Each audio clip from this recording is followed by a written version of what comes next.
The Kybalion, a study of the Hermetic philosophy of ancient Egypt and Greece, by 3 initiates, narrated by Matthew Schmitz. The lips of wisdom are closed, except to the ears of understanding. Introduction. We take great pleasure in presenting to the attention of students and investigators of the secret doctrines this little work based upon the world-old Hermetic teachings. There has been so little written upon this subject, notwithstanding the countless references to the teachings and the many works upon occultism, that the many earnest searchers after the arcane truths will doubtless welcome the appearance of this present volume. The purpose of this work is not the enunciation of any special philosophy or doctrine, but rather is to give to the students a statement of the truth that will serve to reconcile the many bits of occult knowledge that they may have acquired, but which are apparently opposed to each other and which often serve to discourage and disgust the beginner in the study. Our intent is not to erect a new temple of knowledge, but rather to place in the hands of the student a master key, with which he may open the many inner doors in the temple of mystery through the main portals he has already entered. There is no portion of the occult teachings possessed by the world which have been so closely guarded as the fragments of the Hermetic teachings, which have come down to us over the tens of centuries which have elapsed since the lifetime of its great founder, Hermes Trismegistus, the scribe of the gods, who dwelt in old Egypt in the days when the present race of men was in its infancy, contemporary with Abraham, and, if the legends be true, an instructor of that venerable sage Hermes was, and is, the great central sun of occultism, whose rays have served to illumine the countless teachings which have been promulgated since his time. All the fundamental and basic teachings embedded in the esoteric teachings of every race may be traced back to Hermes. Even the most ancient teachings of India undoubtedly have their roots in the original Hermetic teachings. From the land of the Ganges, many advanced occultists wandered to the land of Egypt and sat at the feet of the master. From him they obtained the master key, which explained and reconciled their divergent views, and thus the secret doctrine was firmly established.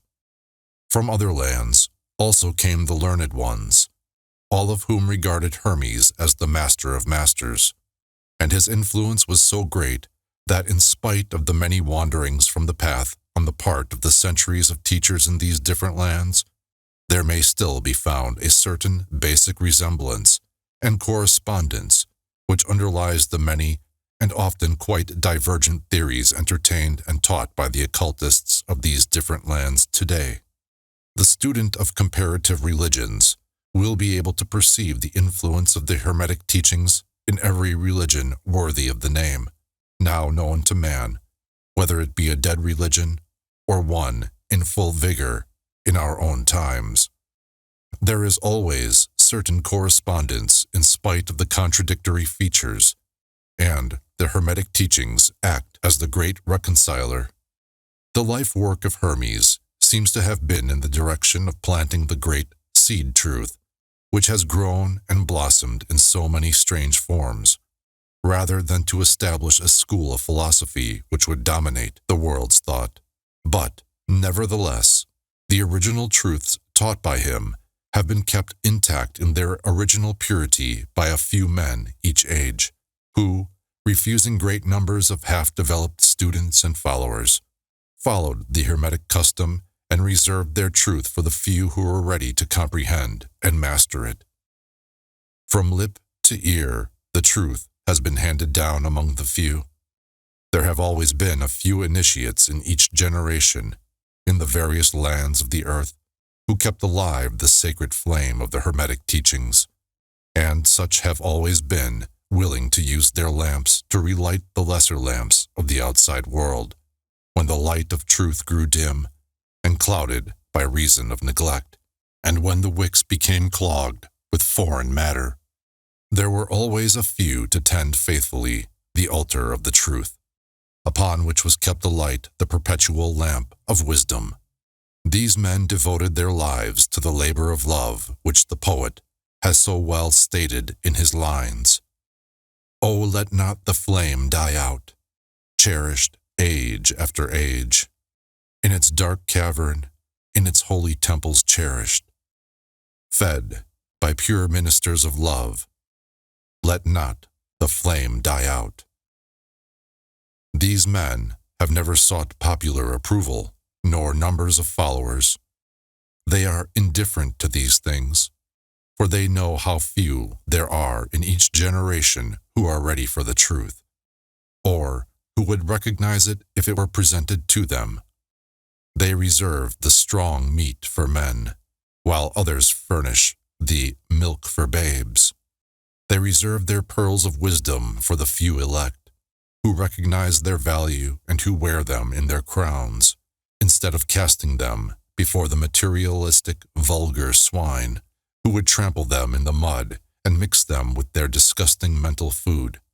But still, these men have never forgotten or overlooked the original teachings of Hermes regarding the passing on of the words of truth to those ready to receive it, which teachings is stated in the Kybalion as follows: "Where fall the footsteps of the master, the ears of those ready for his teaching open wide."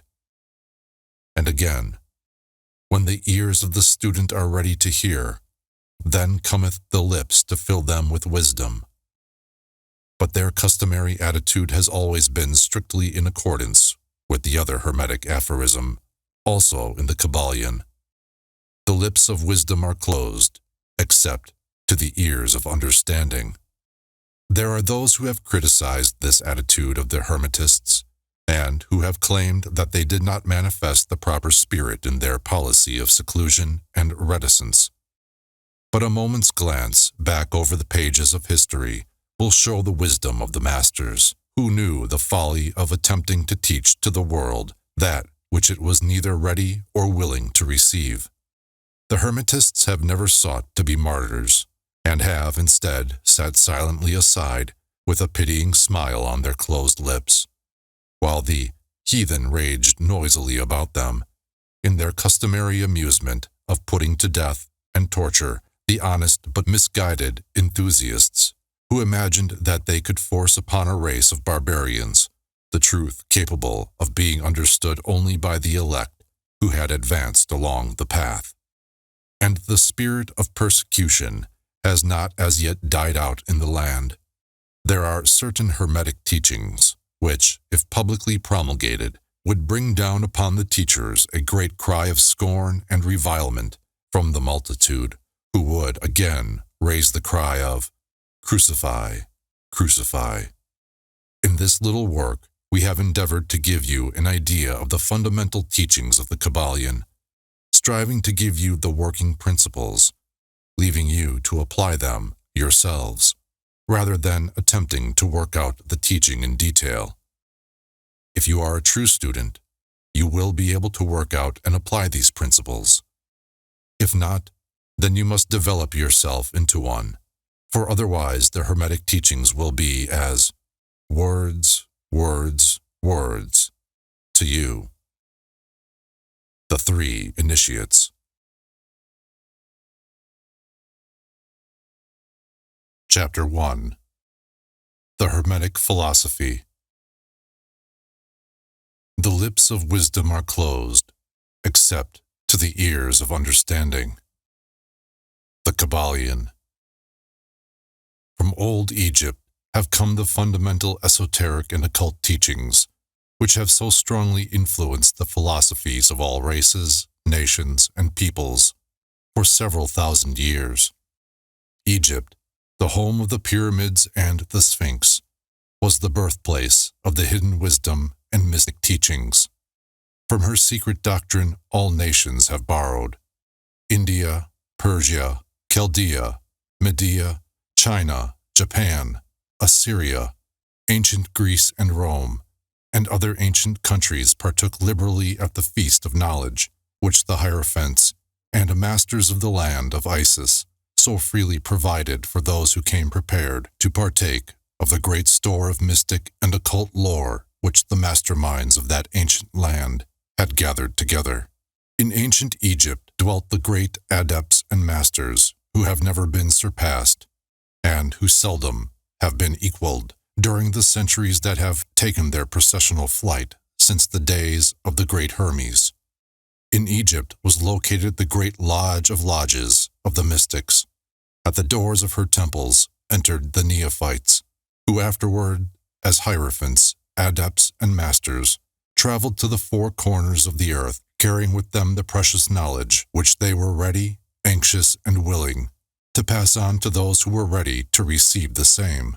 All students of the occult recognized the debt that they owe to these venerable masters of that ancient land. But among those great masters of ancient Egypt, there once dwelt one of whom masters hailed as the Master of Masters. This man, if man indeed he was, dwelt in Egypt in the earliest days. He was known as Hermes Trismegistus. He was the father of the occult wisdom, the founder of astrology, the discoverer of alchemy. The details of his life story are lost to history, owing to the lapse of the years, though several of the ancient countries disputed with each other in their claims to the honor of having furnished his birthplace, and this thousands of years ago. The date of his sojourn in Egypt, in that his last incarnation on this planet, is not now known, but it has been fixed at the early days of the oldest dynasties of Egypt, long before the days of Moses. The best authorities regard him as a contemporary of Abraham, and some of the Jewish traditions go so far as to claim that Abraham acquired a portion of his mystic knowledge from Hermes himself. As the years rolled by after his passing from this plane of life, tradition recording that he lived 300 years in the flesh, the Egyptians deified Hermes and made him one of their gods, under the name of Thoth. Years later, the people of ancient Greece also made him one of their many gods, calling him Hermes, the god of wisdom. The Egyptians revered his memory for many centuries, yes, tens of centuries, calling him the scribe of the gods, and bestowing upon him distinctively his ancient title, Trismegistus, which means the thrice great, the great great, the greatest great, etc. In all the ancient lands, the name of Hermes Trismegistus was revered, the name being synonymous with the fount of wisdom. Even to this day, we use the term hermetic in the sense of secret, sealed so that nothing can escape, etc. And this by reason of the fact that the followers of Hermes always observed the principle of secrecy in their teachings. They did not believe in casting pearls before swine, but rather held to the teaching, milk for babes, meat for strong men, both of which maxims are familiar to readers of the Christian scriptures, but both of which had been used by the Egyptians for centuries before the Christian era. And this policy of careful dissemination of the truth has always characterized the Hermetics, even unto the present day. The Hermetic teachings are to be found in all lands, among all religions, but never identified with any particular country, nor with any particular religious sect. This is because of the warning of the ancient teachers against allowing the secret doctrine to become crystallized into a creed. The wisdom of this caution is apparent to all students of history. The ancient occultism of India and Persia degenerated and was largely lost, owing to the fact that the teachers became priests, and so mixed theology with the philosophy, the result being that the occultism of India and Persia has been gradually lost amidst the mass of religious superstition, cults, creeds, and gods. So it was with ancient Greece and Rome. So it was with the Hermetic teachings of the Gnostics and early Christians, which were lost at the time of Constantine, whose iron hand smothered philosophy with the blanket of theology, losing to the Christian Church that which was its very essence and spirit, and causing it to grope throughout several centuries before it found the way back to its ancient faith. The indications apparent to all careful observers in this 20th century being that the Church is now struggling to get back to its ancient mystic teachings. But there were always a few faithful souls who kept alive the flame, tending it carefully and not allowing its light to become extinguished.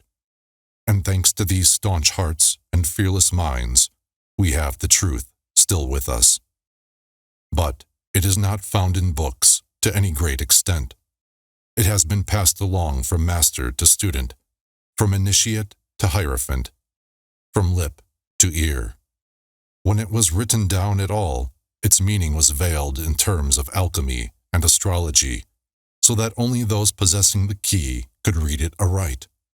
This was made necessary in order to avoid the persecutions of the theologians of the Middle Ages, who fought the secret doctrine with fire and sword, stake, gibbet, and cross.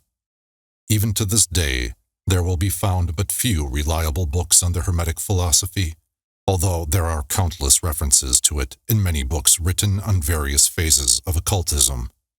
And yet the Hermetic philosophy is the only master key which will open all the doors of the occult teachings. In the early days, there was a compilation of certain basic Hermetic doctrines, passed on from teacher to student, which was known as the Kybalion, the exact significance and meaning of the term having been lost for centuries. This teaching, however, is known to many to whom it has descended, from mouth to ear, on and on throughout the centuries. Its precepts have never been written down or printed, so far as we know.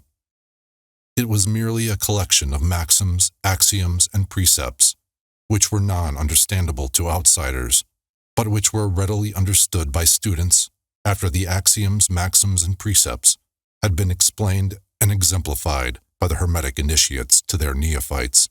These teachings really constituted the basic principles of the art of Hermetic alchemy, which, contrary to the general belief, dealt in the mastery of mental forces rather than the material elements, the transmutation of one kind of mental vibrations into others, instead of the changing of one kind of metal into another. The legends of the Philosopher's Stone, which would turn base metal into gold, was an allegory relating to Hermetic philosophy, readily understood by all students of true Hermeticism. In this little book, of which is the first lesson, we invite our students to examine into the Hermetic teachings as set forth in the Kybalion and as explained by ourselves, humble students of the teachings, who, while bearing the title of initiates, are still students at the feet of Hermes, the Master. We herein give you many of the maxims, axioms, and precepts of the Kybalion, accompanied by explanations and illustrations, which we deem likely to render the teachings more easily comprehended by the modern student, particularly as the original text is purposely veiled in obscure terms. The original maxims, axioms, and precepts of the Kybalion are printed herein in italics, the proper credit being given. Our own work is printed in the regular way, in the body of the work.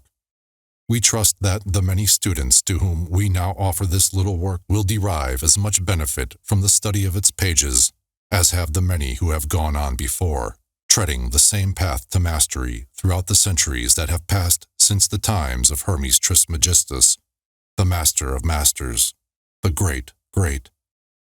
In the words of the Kybalion, where fall the footsteps of the Master, the ears of those ready for his teaching open wide. The Kybalion.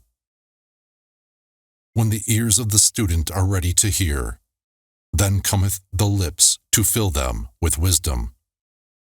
The Kybalion.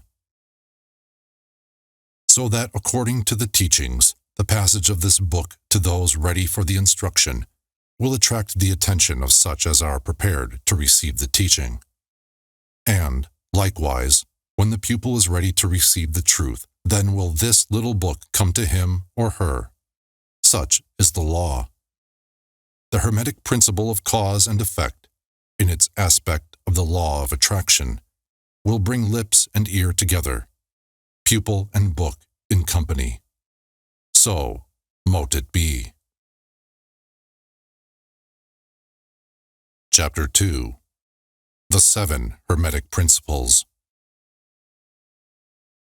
The principles of truth are 7. He who knows these, understandingly, possess the magic key, before whose touch all the doors of the temple fly open. The Kybalion. The 7 Hermetic principles, upon which the entire Hermetic philosophy is based, are as follows. 1. The principle of mentalism. 2. The principle of correspondence.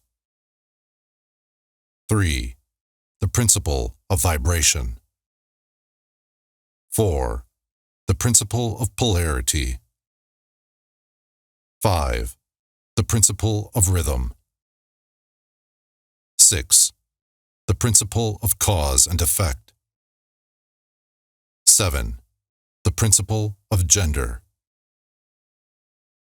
These 7 principles will be discussed and explained as we proceed with these lessons.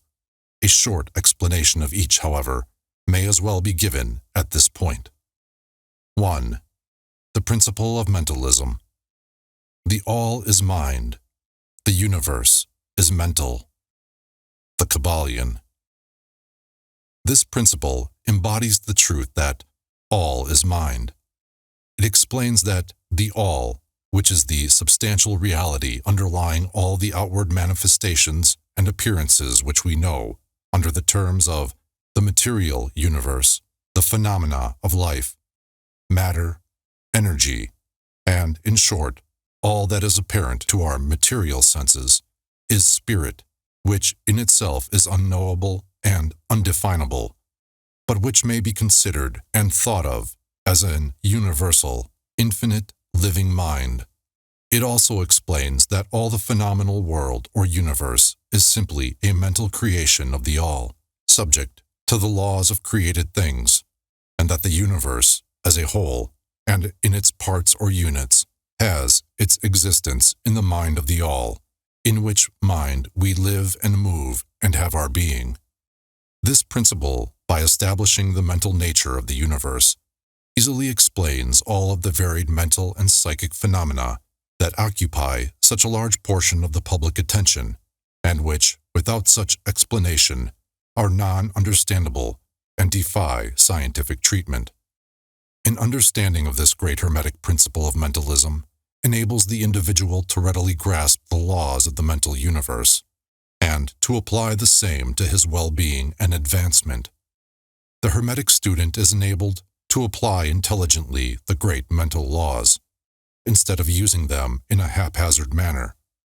With the master key in his possession, the student may unlock the many doors of the mental and psychic temple of knowledge, and enter the same freely and intelligently. This principle explains the true nature of energy, power, and matter, and why and how all these are subordinate to the mastery of mind.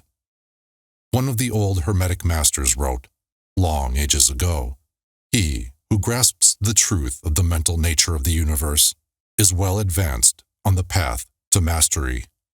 And these words are as true today as at the time they were first written. Without this master key, mastery is impossible, and the student knocks in vain at the many doors of the temple. 2. The principle of correspondence. As above, so below. As below, so above. The Kybalion. This principle embodies the truth that there is always a correspondence between the laws and phenomena of the various planes of being and life. The old Hermetic axiom ran in these words: as above, so below; as below, so above. And the grasping of this principle gives one the means of solving many a dark paradox and hidden secret of nature. There are planes beyond our knowing, But when we apply the principle of correspondence to them, we are able to understand much that would otherwise be unknowable to us. This principle is of universal application and manifestation on the various planes of the material, mental, and spiritual universe. It is an universal law. The ancient Hermetists considered this principle as one of the most important mental instruments by which man was able to pry aside the obstacles which hid from view the unknown. Its use even tore aside the veil of Isis, to the extent that a glimpse of the face of the goddess might be caught. Just as a knowledge of the principles of geometry enables a man to measure distant suns and their movements while seated in his observatory, so a knowledge of the principle of correspondence enables man to reason intelligently from the known to the unknown. Studying the monad, he understands the archangel. 3. The principle of vibration. Nothing rests. Everything moves. Everything vibrates. The Kybalion. This principle embodies the truth that everything is in motion. Everything vibrates. Nothing is at rest. Facts which modern science endorses and which each new scientific discovery tends to verify. And yet this Hermetic principle was enunciated thousands of years ago by the masters of ancient Egypt. This principle explains that the differences between different manifestations of matter, energy, mind, and even spirit result largely from varying rates of vibration. From the all, which is pure spirit, down to the grossest form of matter, all is in vibration. The higher the vibration, the higher the position in the scale. The vibration of spirit is at such an infinite rate of intensity and rapidity that it is practically at rest, just as a rapidly moving wheel seems to be motionless. And at the other end of the scale, there are gross forms of matter whose vibrations are so low as to seem at rest. Between these poles, there are millions upon millions of varying degrees of vibration, from corpuscle and electron, atom and molecule, to worlds and universes. Everything is in vibratory motion. This is also true on the planes of energy and force, which are but varying degrees of vibration, and also on the mental planes, whose states depend upon vibrations, and even onto the spiritual planes. An understanding of this principle with the appropriate formulas enables Hermetic students to control their own mental vibrations as well as those of others. The masters also apply this principle to the conquering of natural phenomena in various ways. He who understands the principle of vibration has grasped the scepter of power, says one of the old writers. 4. The principle of polarity. Everything is dual. Everything has poles. Everything has its pair of opposites. Like and unlike are the same. Opposites are identical in nature, but different in degree. Extremes meet. All truths are but half-truths. All paradoxes may be reconciled. The Kybalion. This principle embodies the truth that everything is dual. Everything has two poles. Everything has its pair of opposites, all of which were old Hermetic axioms. It explains the old paradoxes that have perplexed so many, which have been stated as follows. Thesis and antithesis are identical in nature, but different in degree. Opposites are the same, differing only in degree. The pairs of opposites may be reconciled. Extremes meet. Everything is and isn't at the same time. All truths are but half-truths. Every truth is half-false. There are two sides to everything, etc., etc., etc.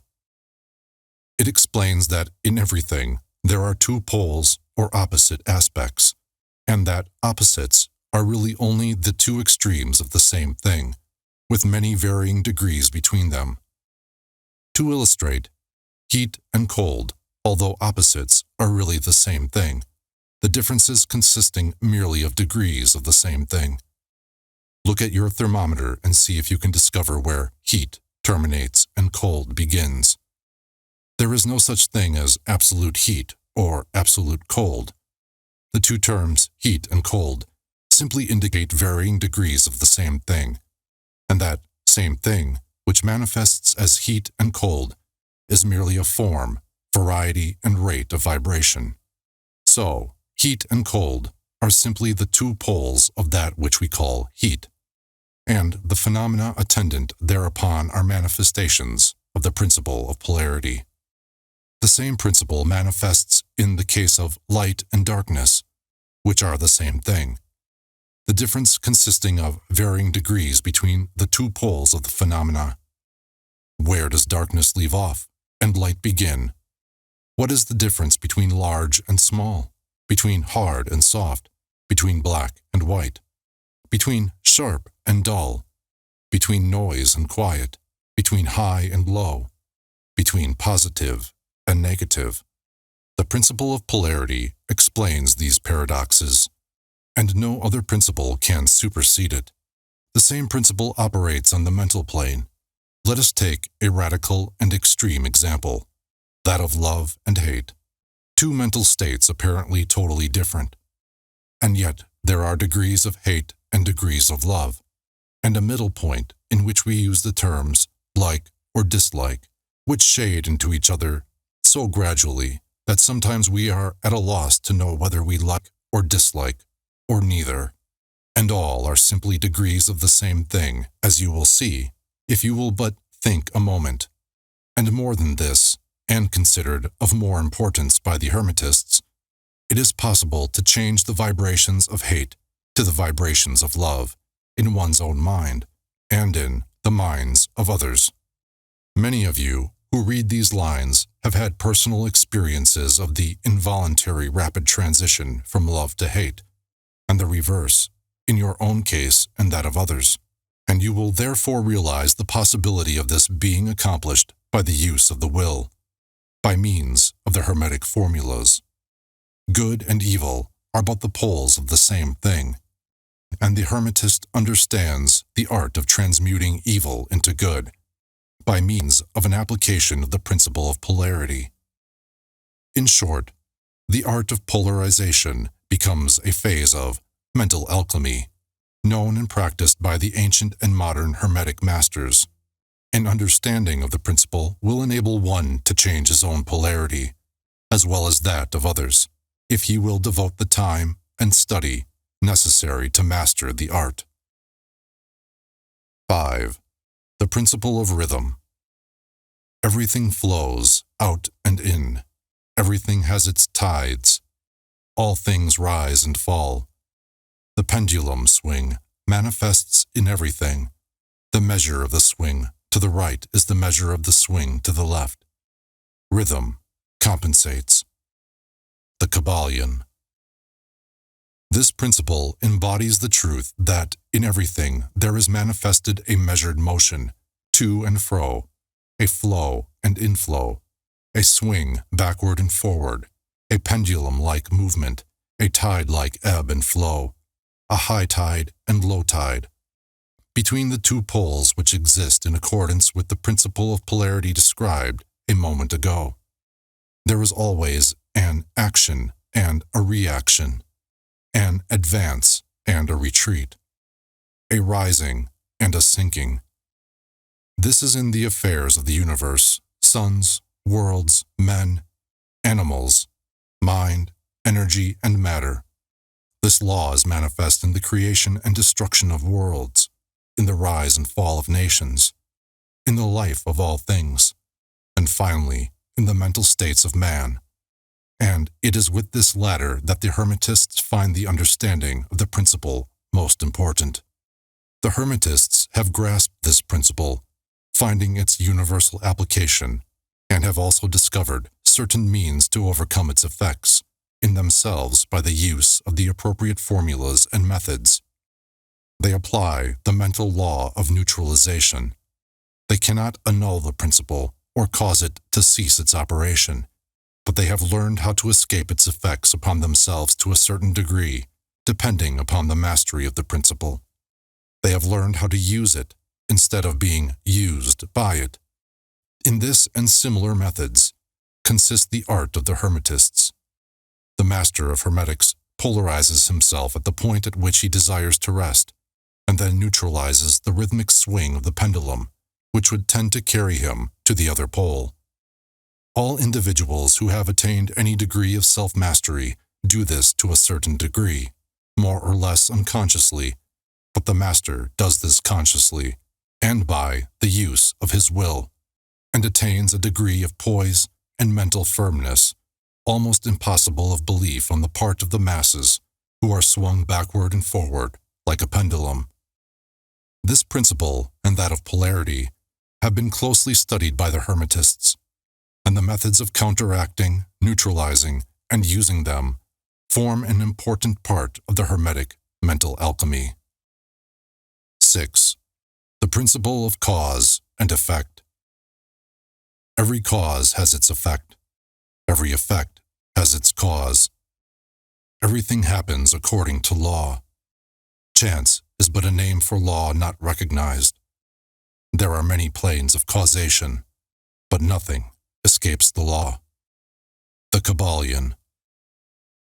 This principle embodies the fact that there is a cause for every effect, an effect from every cause. It explains that everything happens according to law, that nothing ever merely happens, that there is no such thing as chance, that while there are various planes of cause and effect, the higher dominating the lower planes, still nothing ever entirely escapes the law.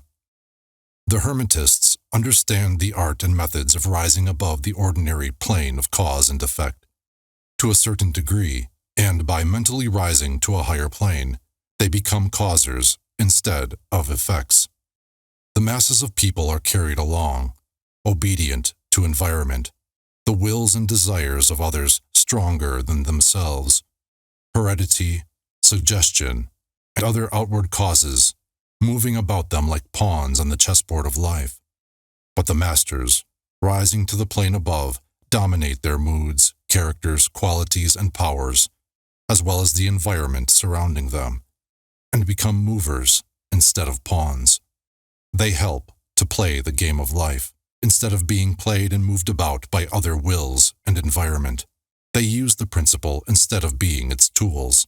The masters obey the causation of the higher planes, but they help to rule on their own plane. In this statement, there is considered a wealth of Hermetic knowledge. Let him read who can. 7. The principle of gender. Gender is in everything. Everything has its masculine and feminine principles. Gender manifests on all planes. The Kybalion. This principle embodies the truth that there is gender manifested in everything, the masculine and feminine principles ever at work. This is true not only of the physical plane, but of the mental and even the spiritual planes. On the physical plane, the principle manifests as sex. On the higher planes, it takes higher forms, but the principle is ever the same. No creation, physical, mental, or spiritual, is possible without this principle. An understanding of its laws will throw light on many a subject that has perplexed the minds of men. The principle of gender works ever in the direction of generation, regeneration, and creation. Everything and every person contains the two elements or principles, or this great principle, within it, him or her. Every male thing has the female element also. Every female contains also the male principle. If you would understand the philosophy of mental and spiritual creation, generation, and regeneration, you must understand and study this Hermetic principle. It contains the solution of many mysteries of life. We caution you that this principle has no reference to the many base, pernicious, and degrading lustful theories, teachings, and practices which are taught under fanciful titles, and which are a prostitution of the great natural principle of gender. Such base revivals of the ancient infamous forms of phallicism tend to ruin mind, body, and soul, and the Hermetic philosophy has ever sounded the warning note against these degraded teachings, which tend towards lust, licentiousness, and perversion of nature's principles. If you seek such teachings, you must go elsewhere for them. Hermeticism contains nothing for you along these lines. To the pure, all things are pure. To the base, all things are base. Chapter 3. Mental Transmutation. Mind, as well as metals and elements, may be transmuted from state to state, degree to degree, condition to condition, pole to pole, vibration to vibration. True Hermetic transmutation is a mental art. The Kybalion. As we have stated, the Hermetists were the original alchemists, astrologers, and psychologists, Hermes having been the founder of these schools of thought. From astrology has grown modern astronomy. From alchemy has grown modern chemistry. From the mystic psychology has grown the modern psychology of the schools. But it must not be supposed that the ancients were ignorant of that which the modern schools suppose to be their exclusive and special property.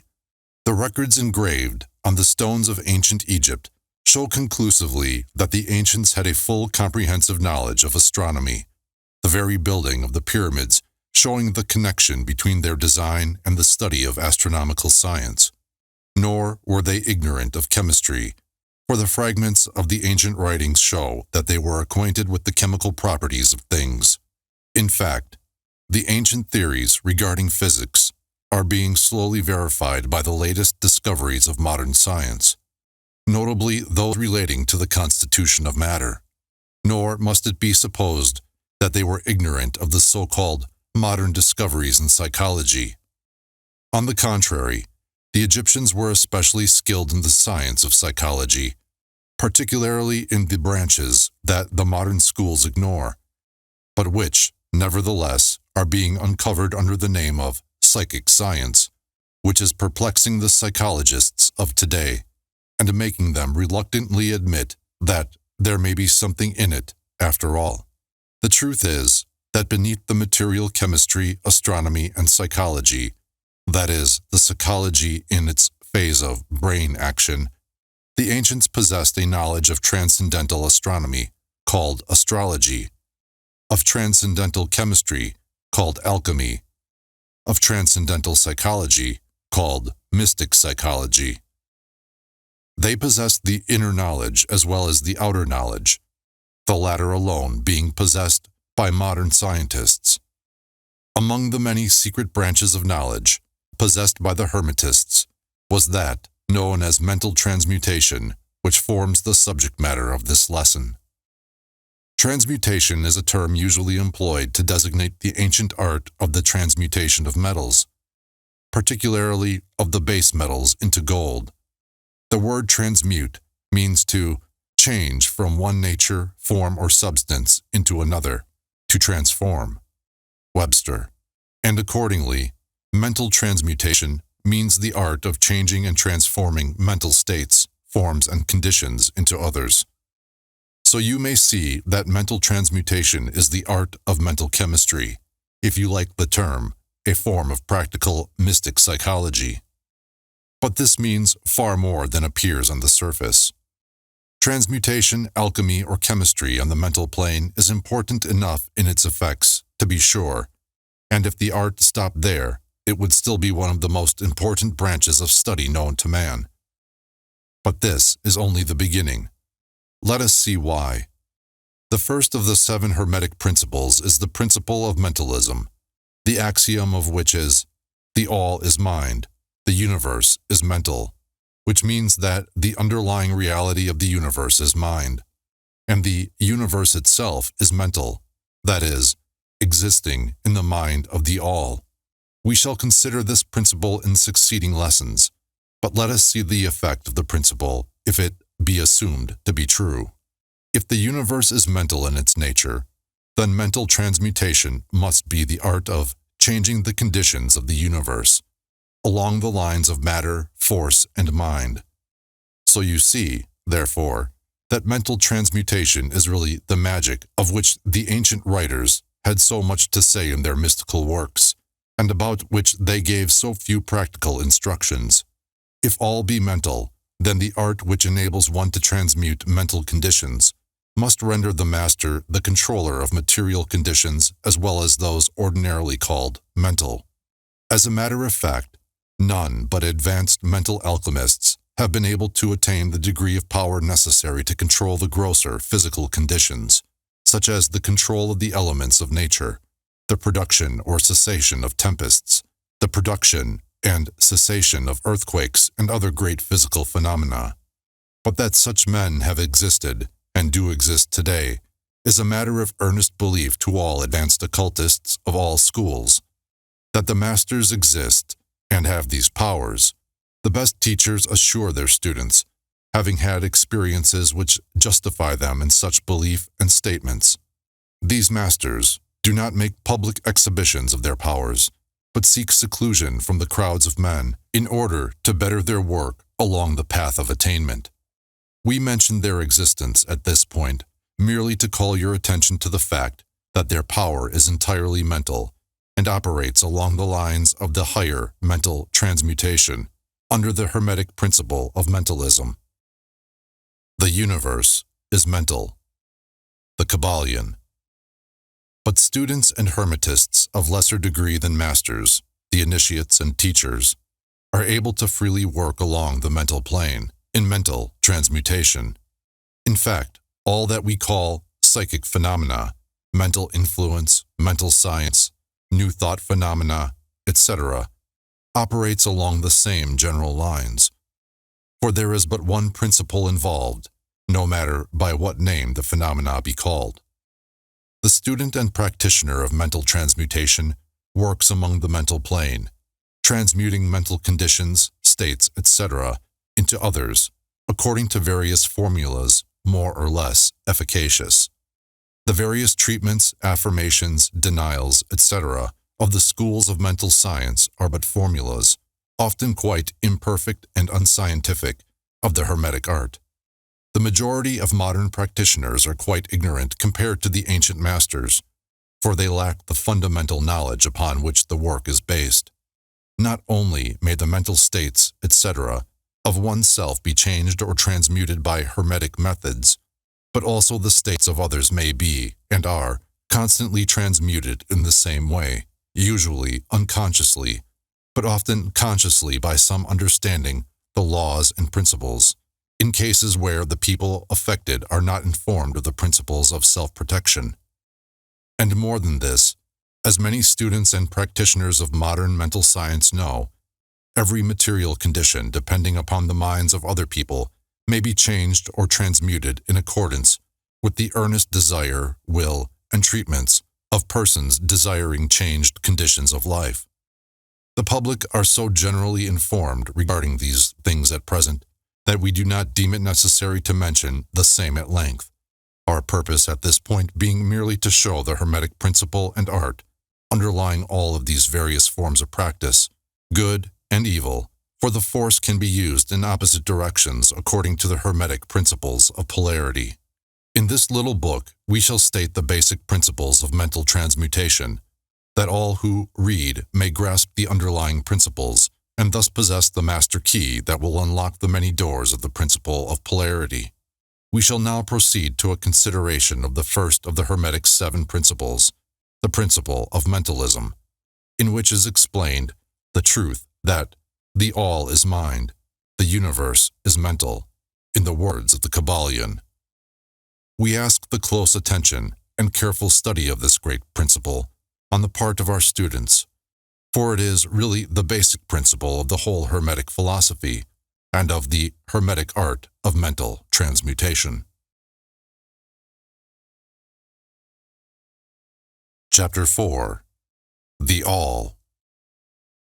Under and back of the universe of time, space, and change, is ever to be found the substantial reality, the fundamental truth. The Kybalion. Substance means that which underlies all outward manifestations, the essence, the essential reality, the thing in itself, etc. Substantial means actually existing, being the essential element, being real, etc.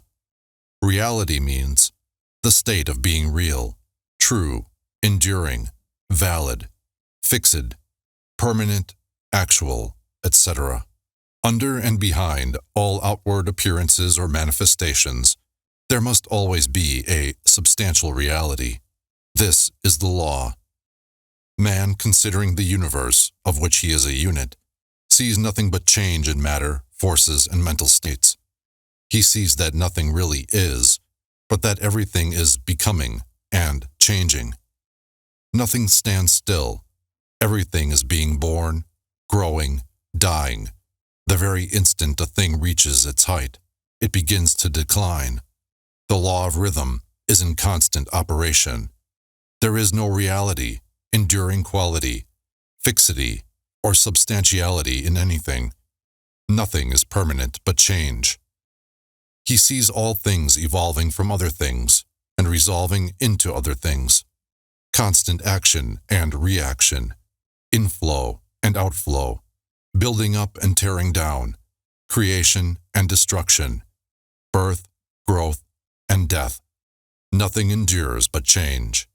And if he be a thinking man, he realizes that all of these changing things must be but outward appearances or manifestations of some underlying power, some substantial reality.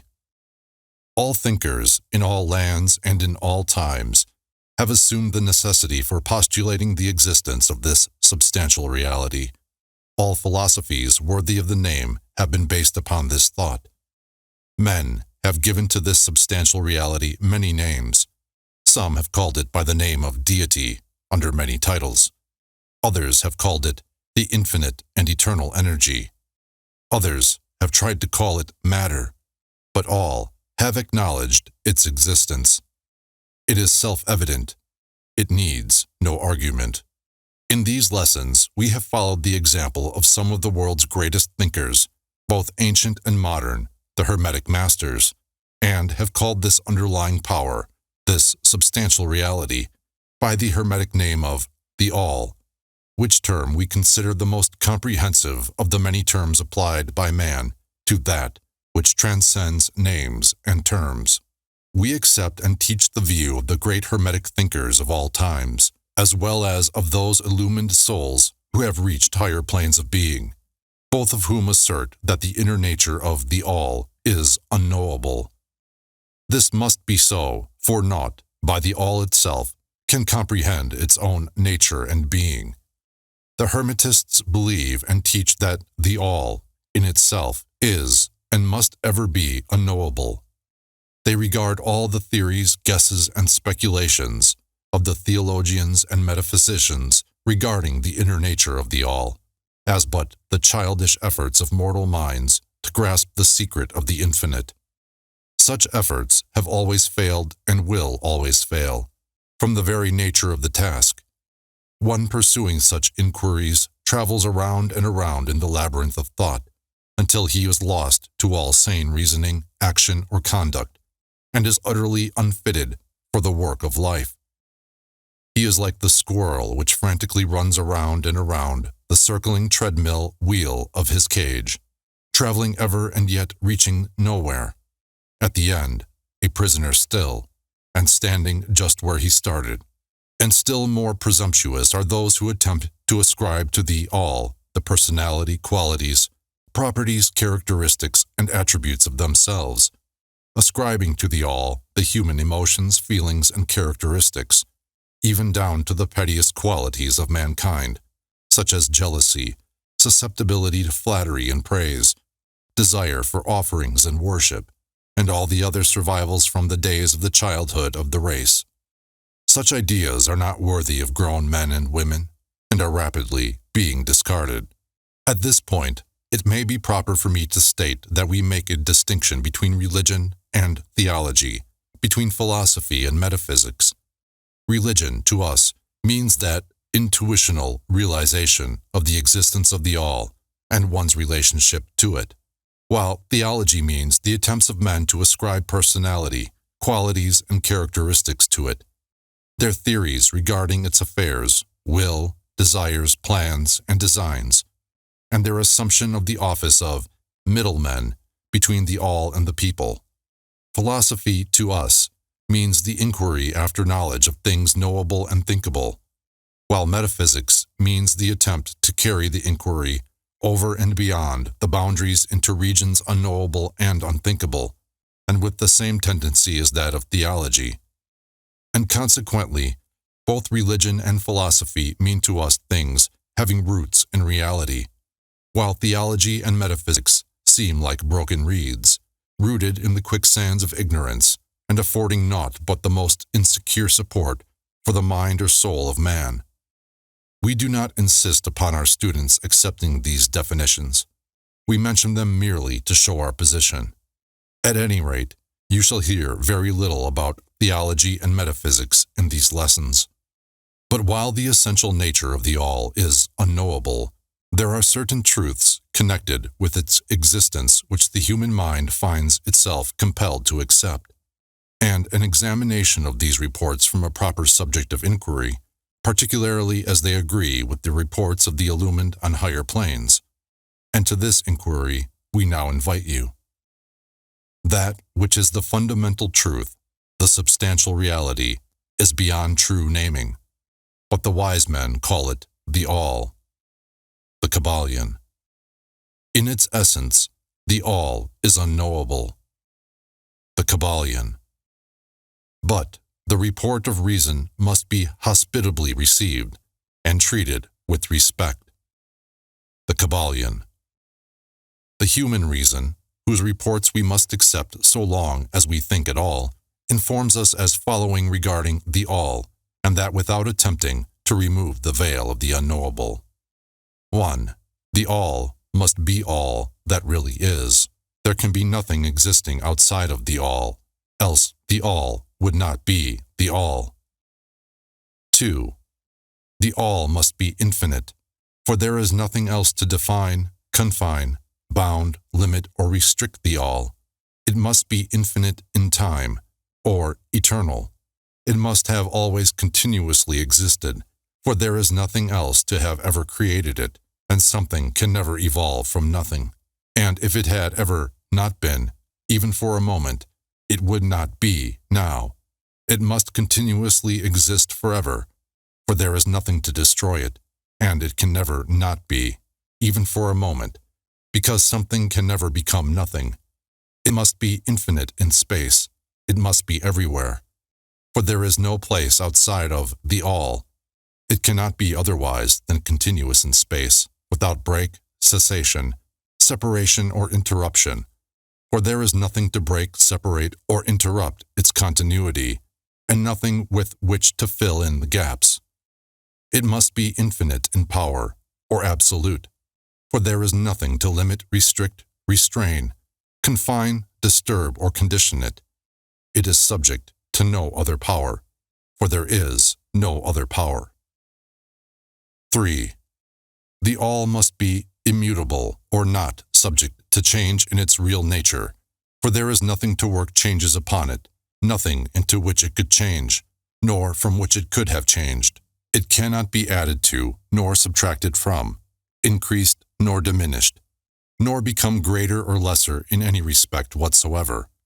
It must have always been, and must always remain, just what it is now. The all. There has never been, is not now, and never will be, anything else into which it can change. The all, being infinite, absolute, eternal, and unchangeable, it must follow that anything finite, changeable, fleeting, and conditioned cannot be the all. And as there is nothing outside of the all, in reality, then any and all such finite things must be as nothing in reality. Now, do not become befogged nor frightened. We are not trying to lead you into the Christian Science field under cover of Hermetic philosophy. There is a reconciliation of this apparently contradictory state of affairs. Be patient. We will reach it in time. We see around us that which is called matter, which foundations for all forms. Is the all merely matter? Not at all. Matter cannot manifest life or mind. And as life and mind are manifested in the universe, the all cannot be matter, for nothing rises higher than its own source. Nothing is ever manifested in an effect that is not in the cause. Nothing is evolved as a consequent that is not involved as an antecedent.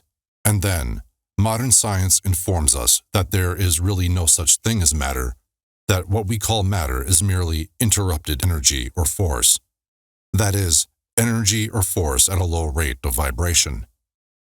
As a recent writer has said, matter has melted into mystery. Even material science has abandoned the theory of matter and now rests on the basis of energy.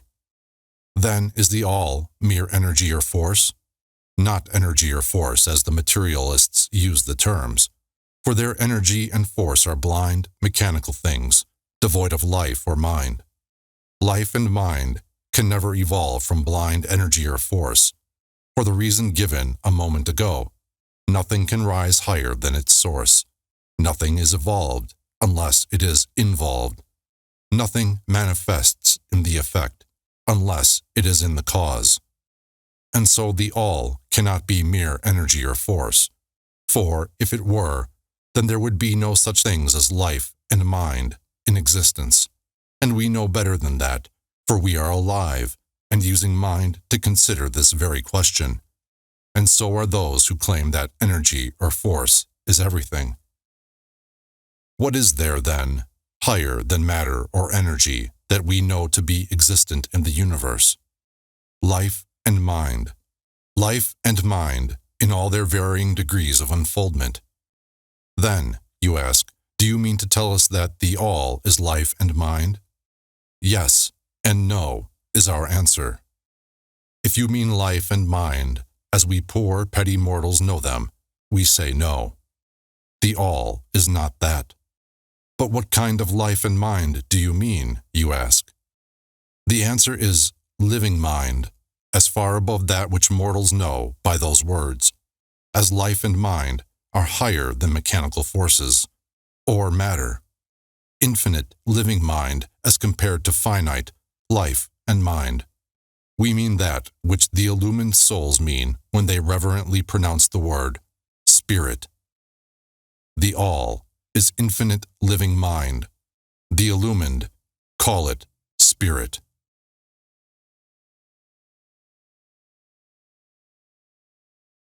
Chapter 5. The Mental Universe. The universe is mental, held in the mind of the all. The Kybalion. The all is spirit. But what is spirit? This question cannot be answered, for the reason that its definition is practically that of the all, which cannot be explained or defined. Spirit is simply a name that men give to the highest conception of infinite living mind. It means the real essence. It means living mind, as much superior to life and mind as we know them, as the latter are superior to mechanical energy and matter. Spirit transcends our understanding, and we use the term merely that we may think or speak of the all. For the purposes of thought and understanding, we are justified in thinking of spirit as infinite living mind, at the same time acknowledging that we cannot fully understand it. We must either do this or stop thinking of the matter at all. Let us now proceed to a consideration of the nature of the universe, as a whole and in its parts. What is the universe? We have seen that there can be nothing outside of the all. Then is the universe the all? No, this cannot be, because the universe seems to be made up of many, and is constantly changing, and in other ways it does not measure up to the ideas that we are compelled to accept regarding the all, as stated in our last lesson.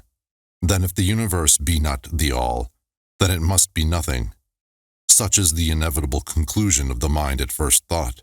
But this will not satisfy the question, for we are sensible of the existence of the universe.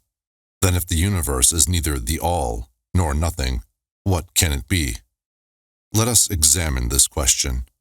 If the universe exists at all, or seems to exist, it must proceed in some way from the all. It must be a creation of the all. But as something can never come from nothing, from what could the all have created it?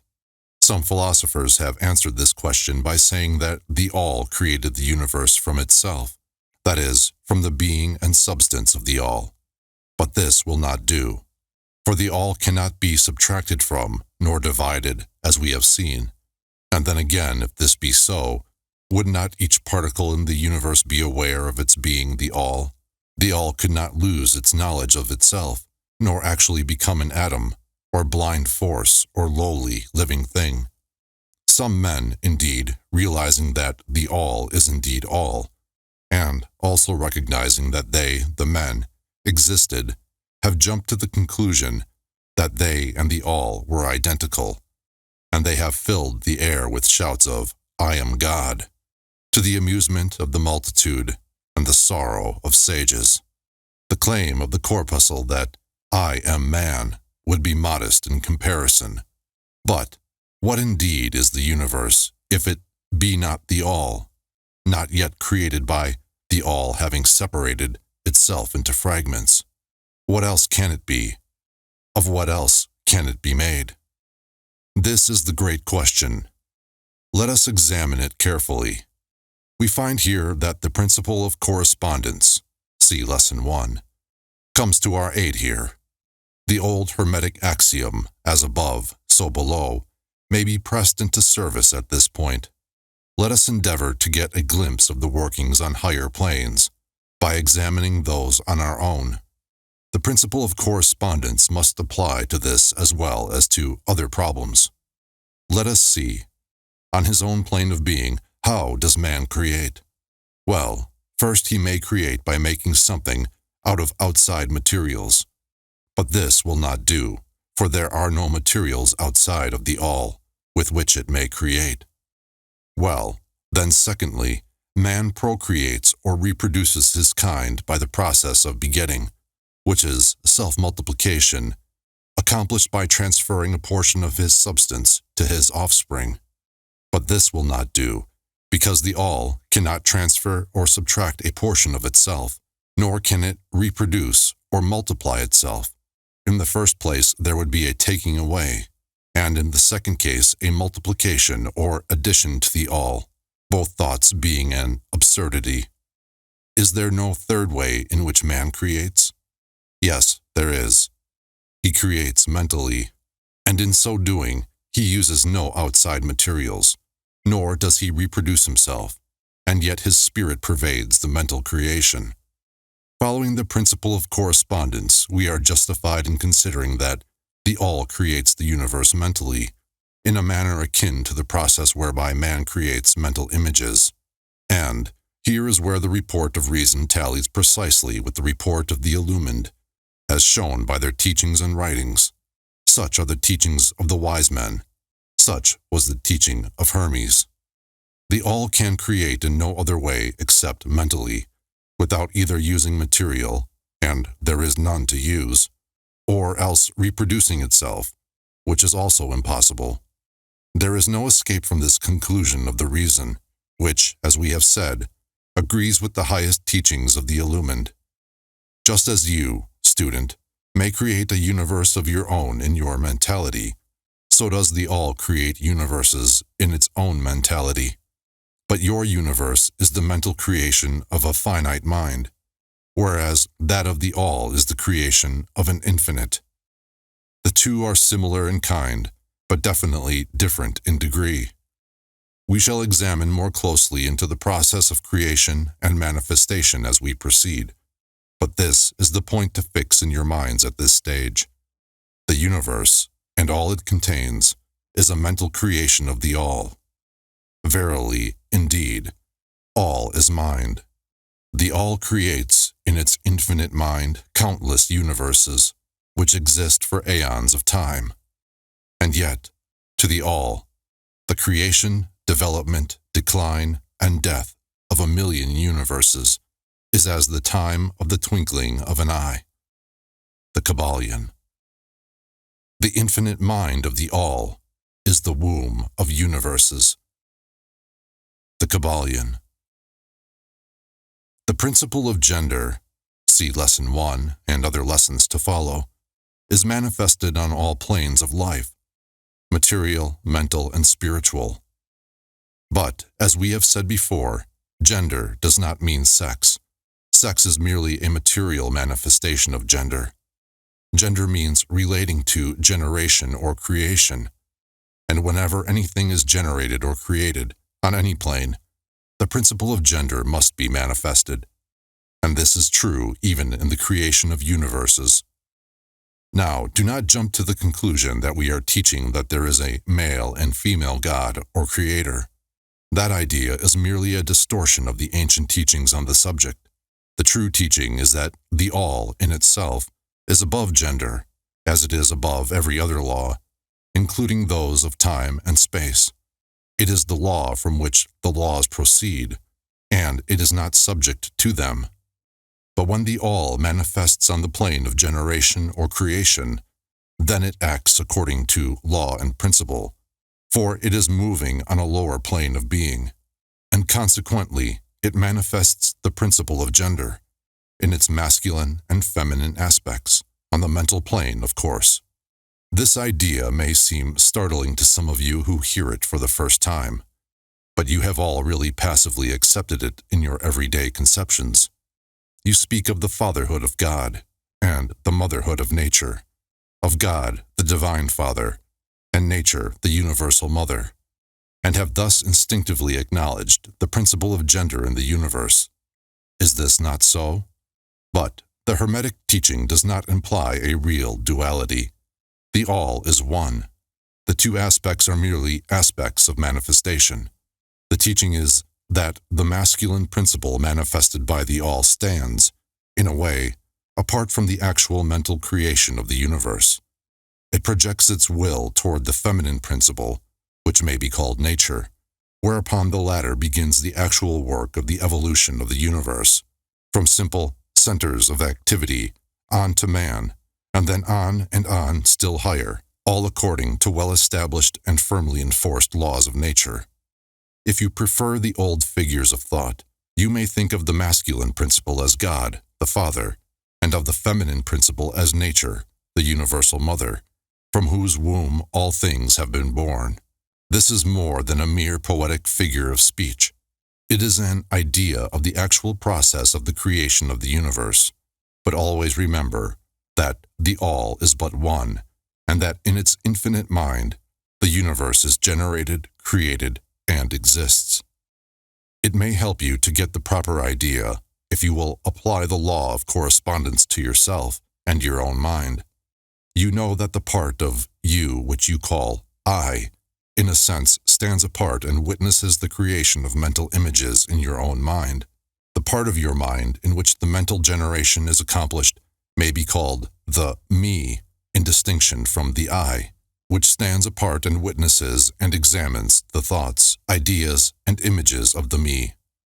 As above, so below, remember, and the phenomena of one plane may be employed to solve the riddles of higher or lower planes.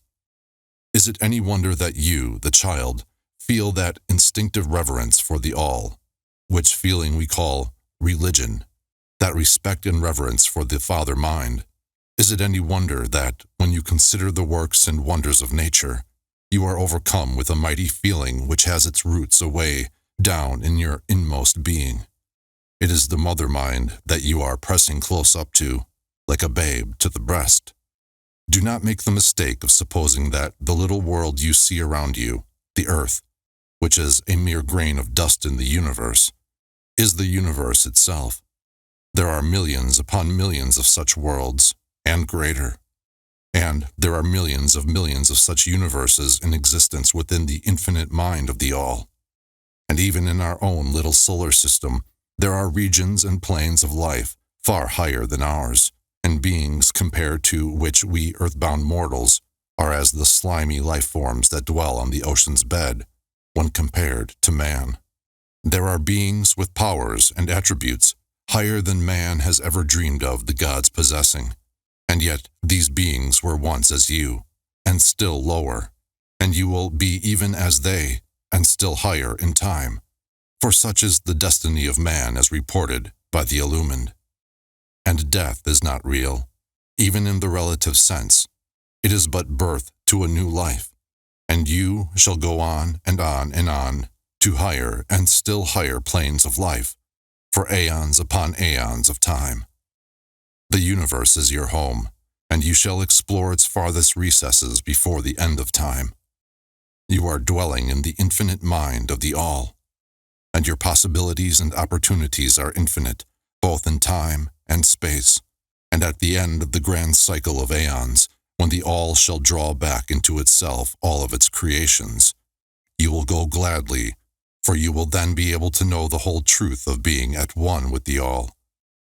Such is the report of the illumined, those who have advanced well along the path. And, in the meantime, rest calm and serene. You are safe and protected by the infinite power of the Father-Mother Mind. Within the Father-Mother Mind, mortal children are at home. The Kybalion. There is not one who is fatherless nor motherless in the universe. The Kybalion.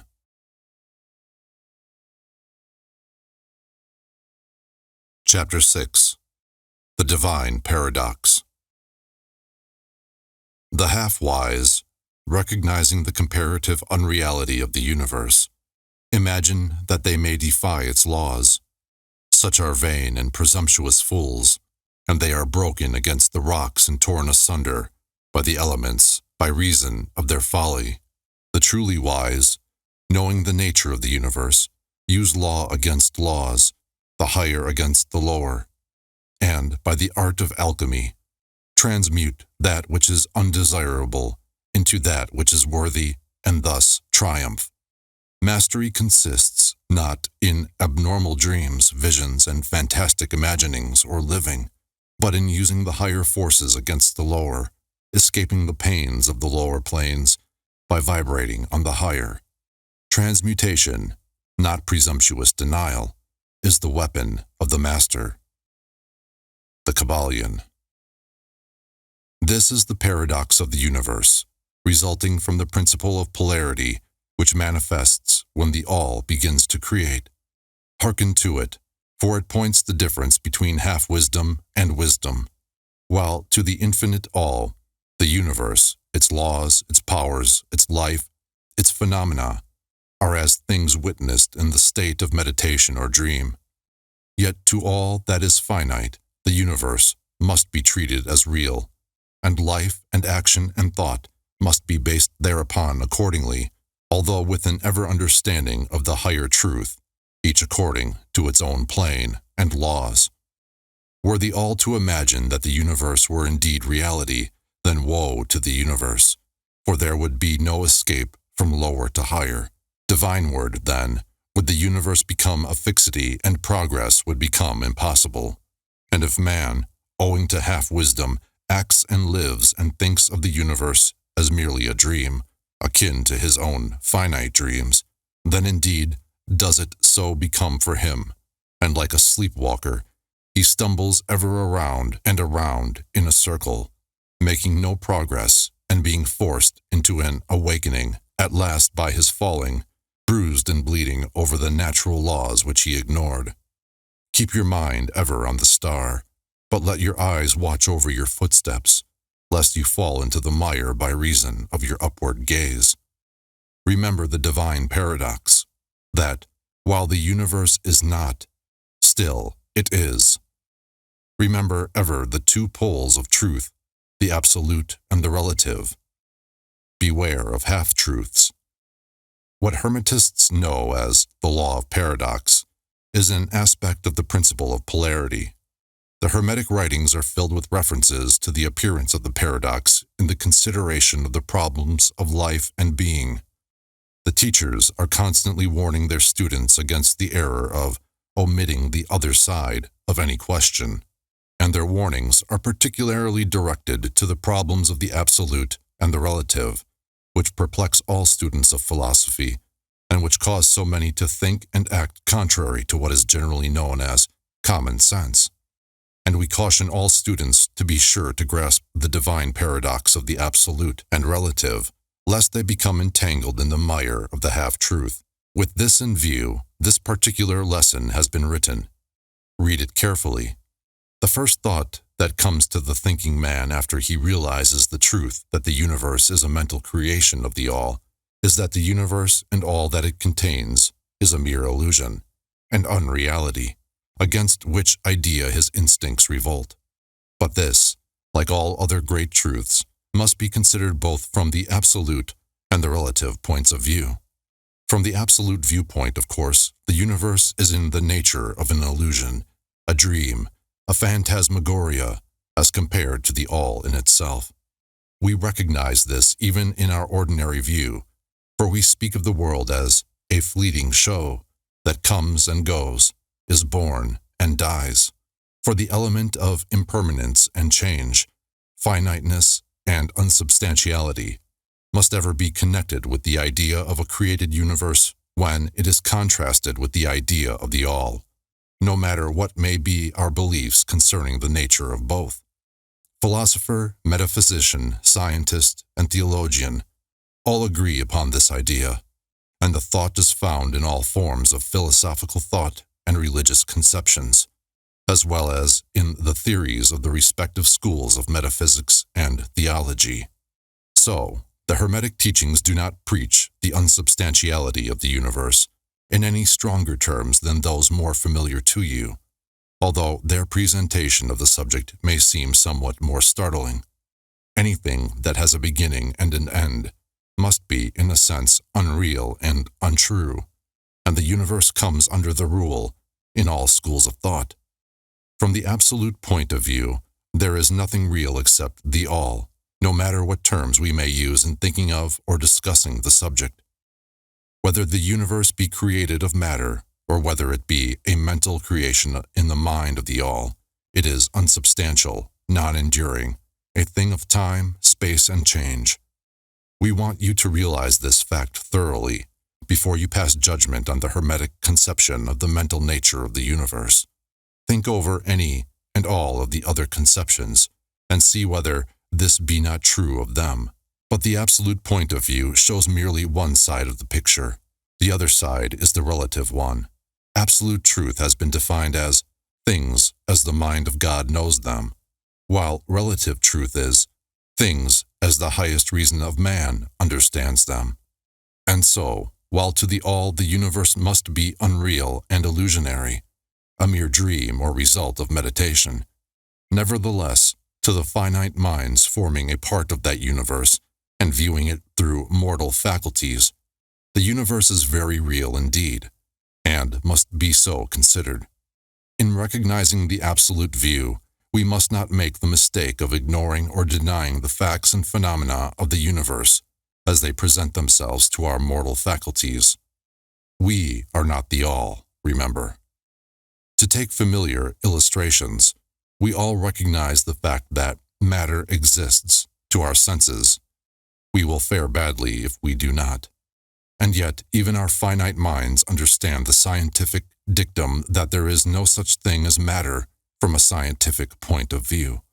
That which we call matter is held to be merely an aggregation of atoms, which atoms themselves are merely a grouping of units of force called electrons or ions, vibrating and in constant circular motion. We kick a stone and we feel the impact. It seems to be real, notwithstanding that we know it to be merely what we have stated above. But remember that our foot, which feels the impact by means of our brains, is likewise matter, so constituted of electrons, and for that matter, so are our brains. And, at the best, if it were not by reason of our mind, we would not know the foot or stone at all. Then again, the ideal of the artist or sculptor, which he is endeavoring to reproduce in stone or on canvas, seems very real to him. So do the characters in the mind of the author or dramatist, which he seeks to express so that others may recognize them.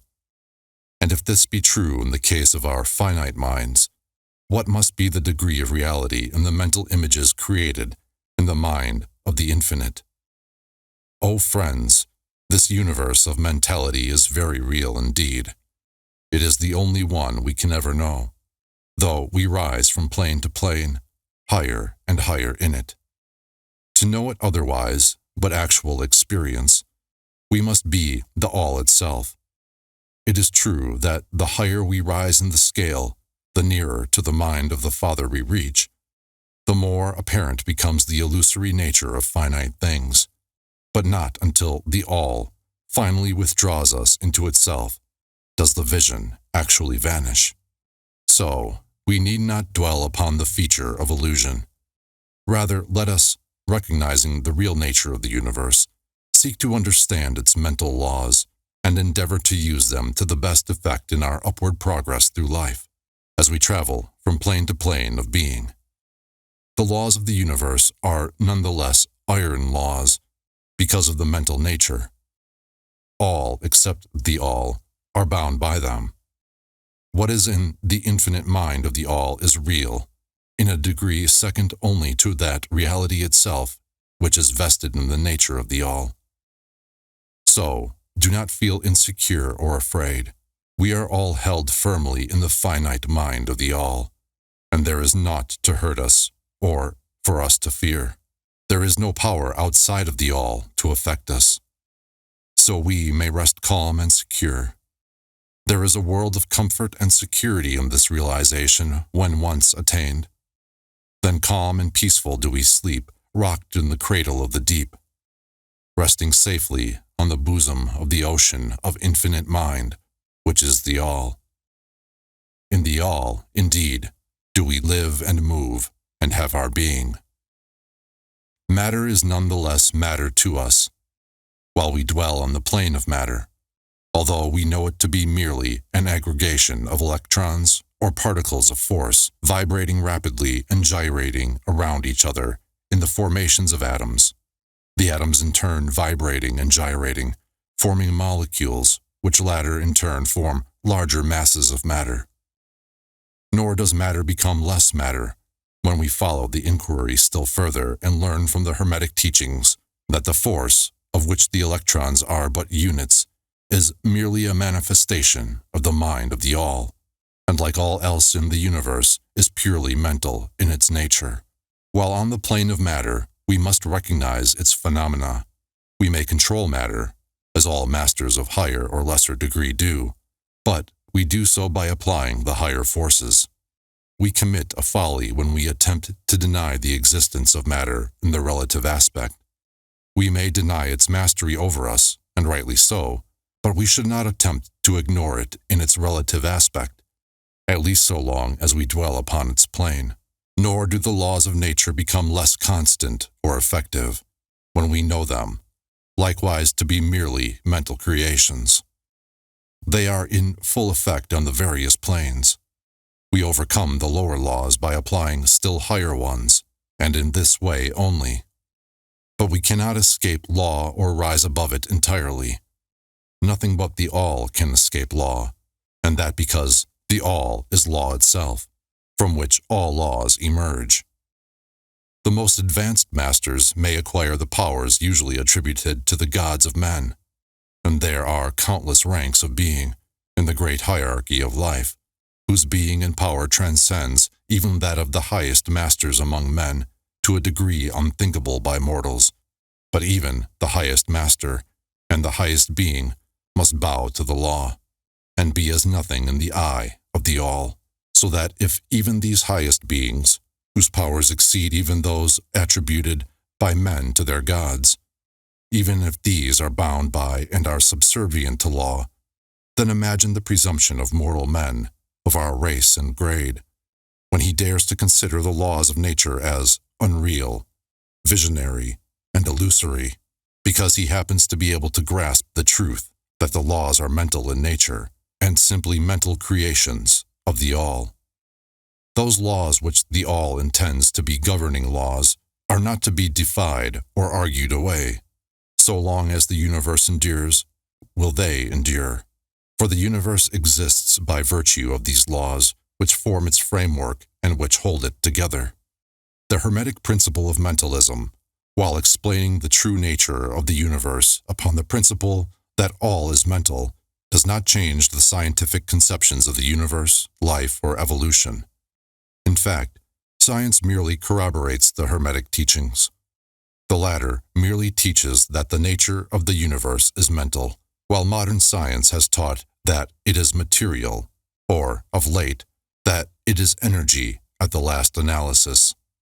The Hermetic teachings have no fault to find with Herbert Spencer's basic principle, which postulates the existence of an infinite and eternal energy from which all things proceed. In fact, the Hermetics recognize in Spencer's philosophy the highest outside statement of the workings of the natural laws that have ever been promulgated, and they believe Spencer to have been a reincarnation of an ancient philosopher who dwelt in ancient Egypt thousands of years ago, and who later incarnated as Heraclitus, the Grecian philosopher who lived BC 500, and they regard his statement of the infinite and eternal energy as directly in the line of the Hermetic teachings, always with the addition of their own doctrine that his energy is the energy of the mind of the All. With the master key of the Hermetic philosophy, the student of Spencer will be able to unlock many doors of the inner philosophical conceptions of the great English philosopher, whose work shows the results of the preparation of his previous incarnations. His teachings regarding evolution and rhythm are in almost perfect agreement with the Hermetic teachings regarding the principle of rhythm. So, the student of Hermetics need not lay aside any of his cherished scientific views regarding the universe. All he is asked to do is grasp the underlying principle of the All is mind, the universe is mental, held in the mind of the All. He will find that the other 6 of the 7 principles will fit into his scientific knowledge, and will serve to bring out obscure points and to throw light in dark corners. This is not to be wondered at when we realize the influence of the Hermetic thought of the early philosophers of Greece, upon whose foundations of thought the theories of modern science largely rest. The acceptance of the first Hermetic principle, mentalism, is the only great point of difference between modern science and Hermetic students, and science is gradually moving toward the Hermetic position in its groping in the dark for a way out of the labyrinth into which it has wandered in its search for reality. The purpose of this lesson is to impress upon the minds of our students the fact that, to all intents and purposes, the universe and its laws and its phenomena are just as real, so far as man is concerned, as they would be under the hypotheses of materialism or energism. Under any hypothesis, the universe in its outer aspect is changing, ever-flowing and transitory, and therefore devoid of substantiality and reality. But, note the other pole of the truth, under the same hypothesis, we are compelled to act and live as if the fleeting things were real and substantial, with this difference, always, between the various hypotheses, that under the old views, mental power was ignored as a natural force, while under mentalism, it becomes the greatest natural force. And this one difference revolutionizes life to those who understand the principle and its resulting laws and practice. So, finally, students all, grasp the advantage of mentalism and learn to know, use, and apply the laws resulting therefrom, but do not yield to the temptation which, as the Kybalion states, overcomes the half-wise, and which causes them to be hypnotized by the apparent unreality of things, the consequence being that they wander about like dream people, dwelling in a world of dreams, ignoring the practical work and life of man, the end being that they are broken against the rocks and torn asunder by the elements, by reason of their folly. Rather, follow the example of the wise, which the same authority states, use law against laws, the higher against the lower, and by the art of alchemy transmute that which is undesirable into that which is worthy, and thus triumph, Following the authority, let us avoid the half-wisdom, which is folly, which ignores the truth that mastery consists not in abnormal dreams, vision, and fantastic imaginings or living, but in using the higher forces against the lower, escaping the pains of the lower planes by vibrating on the higher. Remember always, student, that transmutation, not presumptuous denial, is the weapon of the master. The above quotations are from the Kybalion and are worthy of being committed to memory by the student. We do not live in a world of dreams, but in an universe which, while relative, is real so far as our lives and actions are concerned. Our business in the universe is not to deny its existence, but to live, using the laws to rise from lower to higher, living on, doing the best that we can under the circumstances arising each day, and living, so far as possible, to our biggest ideas and ideals. The true meaning of life is not known to men on this plane, if indeed to any, but the highest authorities and our own intuitions teach us that we will make no mistake in living up to the best that is in us, so far as is possible, and realizing the universal tendency in the same direction, in spite of apparent evidence to the contrary. We are all on the path, and the road leads ever upward, with frequent resting places. Read the message of the Kybalion, and follow the example of the wise, avoiding the mistake of the half-wise, who perish by reason of their folly. Chapter 7. The All in All. While all is in the all, it is equally true that the all is in all. To him who truly understands this truth hath come great knowledge. The Kybalion. How often have the majority of people heard repeated the statement that their deity, called by many names, was all in all, and how little have they suspected the inner occult truth concealed by these carelessly uttered words.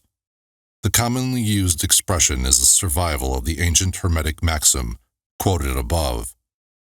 As the Kybalion says, to him who truly understands this truth hath come great knowledge. And, this being so, let us seek this truth, the understanding of which means so much. In this statement of truth, this Hermetic maxim, is concealed one of the greatest philosophical, scientific, and religious truths. We have given you the Hermetic teaching regarding the mental nature of the universe, the truth that the universe is mental, held in the mind of the all.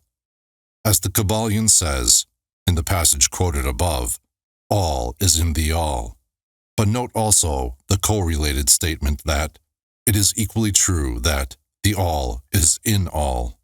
This apparently contradictory statement is reconcilable under the law of paradox. It is, moreover, an exact Hermetic statement of the relations existing between the all and its mental universe. We have seen how all is in the all.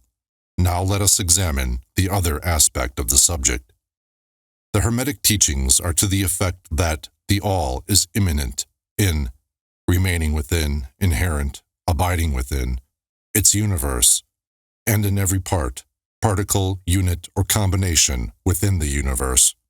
This statement is usually illustrated by the teachers by a reference to the principle of correspondence. The teacher instructs the student to form a mental image of something, a person, an idea, something having a mental form, the favorite example being that of the author or dramatist forming an idea of his characters, or a painter or sculptor forming an image of an ideal that he wishes to express by his art. In each case, the student will find that while the image has its existence and being solely within his own mind, yet he, the student, author, dramatist, painter, or sculptor, is, in a sense, immanent in, remaining within, or abiding within, the mental image also. In other words, the entire virtue, life, spirit of reality in the mental image is derived from the immanent mind of the thinker. Consider this for a moment, until the idea is grasped. To take a modern example, let us say that Othello, Iago, Hamlet, Lear, Richard III existed merely in the mind of Shakespeare at the time of their conception or creation. And yet, Shakespeare also existed within each of these characters, giving them their vitality, spirit, and action. Whose is the spirit of the characters that we know as Micawber, Oliver Twist, Uriah Heep? Is it Dickens? Or have each of these characters a personal spirit independent of their creator? Have the Venus of Medici, the Sistine Madonna, the Apollo Belvedere, spirits and reality of their own? Or do they represent the spiritual and mental power of their creators? The law of paradox explains that both propositions are true, viewed from the proper viewpoints. Micawber is both Micawber and yet Dickens. And again, while Micawber may be said to be Dickens, yet Dickens is not identical with Micawber. Man, like Micawber, may exclaim, "The spirit of my creator is inherent within me, and yet I am not he." How different this from the shocking half-truth so vociferously announced by certain of the half-wise, who fill the air with their raucous cries of, "I am God." Imagine poor Micawber or the sneaky Uriah Heep crying, "I am Dickens," or some of the lowly clods in one of Shakespeare's plays eloquently announcing that, "I am Shakespeare." The all is in the earthworm, and yet the earthworm is far from being the all. And still the wonder remains that though the earthworm exists merely as a lowly thing, created and having its being solely within the mind of the all, yet the all is immanent in the earthworm, and in the particles that go to make up the earthworm. Can there be any greater mystery than this of all in the all and the all in all? The student will, of course, realize that the illustrations given above are necessarily imperfect and inadequate, for they represent the creation of mental images in finite minds, while the universe is a creation of infinite mind, and the difference between the two poles separates them, and yet it is merely a matter of degree. The same principle is in operation. The principle of correspondence manifests in each, as above, so below, as below, so above, and in the degree that man realizes the existence of the indwelling spirit immanent within his being, so will he rise in the spiritual scale of life. This is what spiritual development means, the recognition, realization, and manifestation of the spirit within us. Try to remember this last definition, that of spiritual development. It contains the truth of true religion. There are many planes of being, many subplanes of life, many degrees of existence in the universe, and all depend upon the advancement of beings in the scale, of which scale the lowest point is the grossest matter, the highest being separated only by the thinnest division from the spirit of the all. And, upward and onward along this scale of life, everything is moving. All are on the path, whose end is the all. All progress is a returning home. All is upward and onward, in spite of all seemingly contradictory appearances. Such is the message of the illumined. The Hermetic teachings concerning the process of the mental creation of the universe are that, at the beginning of the creative cycle, the all, in its aspect of being, projects its will toward its aspect of becoming, and the process of creation begins. It is taught that the process consists of the lowering of vibration until a very low degree of vibratory energy is reached, at which point the grossest possible form of matter is manifested. This process is called the stage of involution, in which the all becomes involved or wrapped up in its creation. This process is believed by the Hermetists to have a correspondence to the mental process of an artist, writer, or inventor, who becomes so wrapped up in his mental creation as to almost forget his own existence, and who, for the time being, almost lives in his creation. If instead of wrapped, we use the word wrapped, perhaps we will give a better idea of what is meant. This involuntary stage of creation is sometimes called the outpouring of the divine energy, just as the evolutionary state is called the indrawing. The extreme pole of the creative process is considered to be the furthest removed from the all, while the beginning of the evolutionary stage is regarded as the beginning of the return swing of the pendulum of rhythm, a coming home idea being held in all of the Hermetic teachings. The teachings are that during the outpouring, the vibrations become lower and lower until finally the urge ceases and the return swing begins. But there is this difference, that while in the outpouring, the creative forces manifest compactly and as a whole, yet from the beginning of the evolutionary or indrawing stage, there is manifested the law of individualization.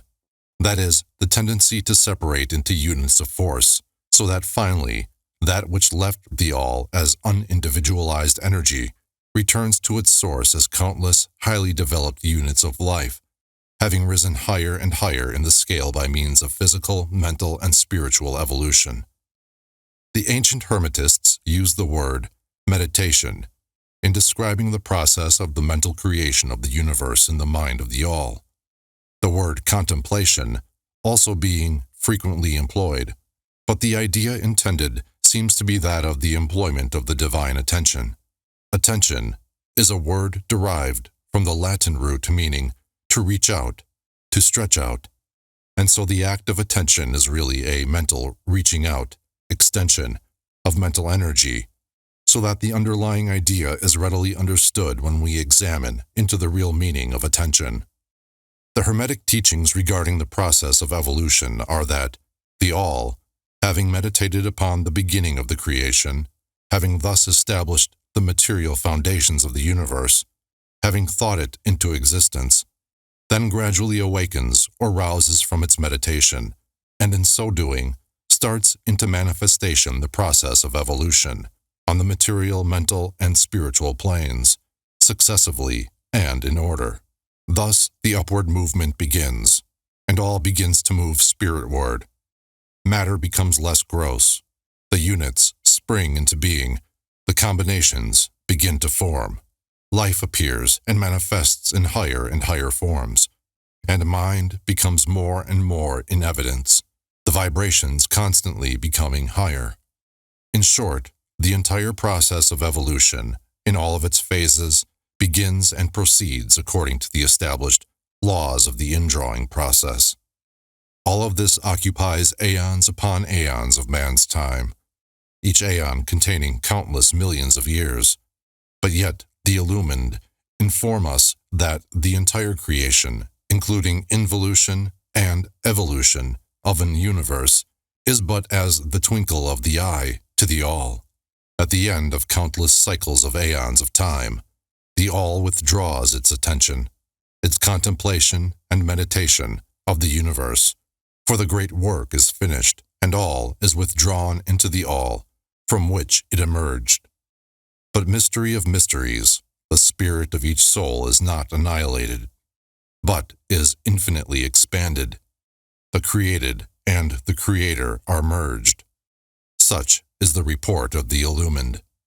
The above illustration of the meditation and subsequent awakening from meditation of the all is of course but an attempt of the teachers to describe the infinite process by a finite example. And yet, as below, so above. The difference is merely in degree, and just as the all arouses itself from the meditation upon the universe, so does man, in time, cease from manifesting upon the material plane, and withdraws himself more and more into the indwelling spirit, which is indeed the divine ego. There is one more matter of which we desire to speak in this lesson, and that comes very near to an invasion of the metaphysical field of speculation, although our purpose is merely to show the futility of such speculation. We allude to the question which inevitably comes to the mind of all thinkers who have ventured to seek the truth. The question is, why does the all create universes? The question may be asked in different forms, but the above is the gist of the inquiry. Men have striven hard to answer this question, but still there is no answer worthy of the name. Some have imagined that the all had something to gain by it, but this is absurd, for what could the all gain that it did not already possess? Others have sought the answer in the idea that the all wished something to love, and others that it created for pleasure, or amusement, or because it was lonely, or to manifest its power. All puerile explanations and ideas belonging to the childish period of thought. Others have sought to explain the mystery by assuming that the all found itself compelled to create, by reason of its own internal nature, its creative instinct. This idea is in advance of the others, but its weak point lies in the idea of the all being compelled by anything, internal or external.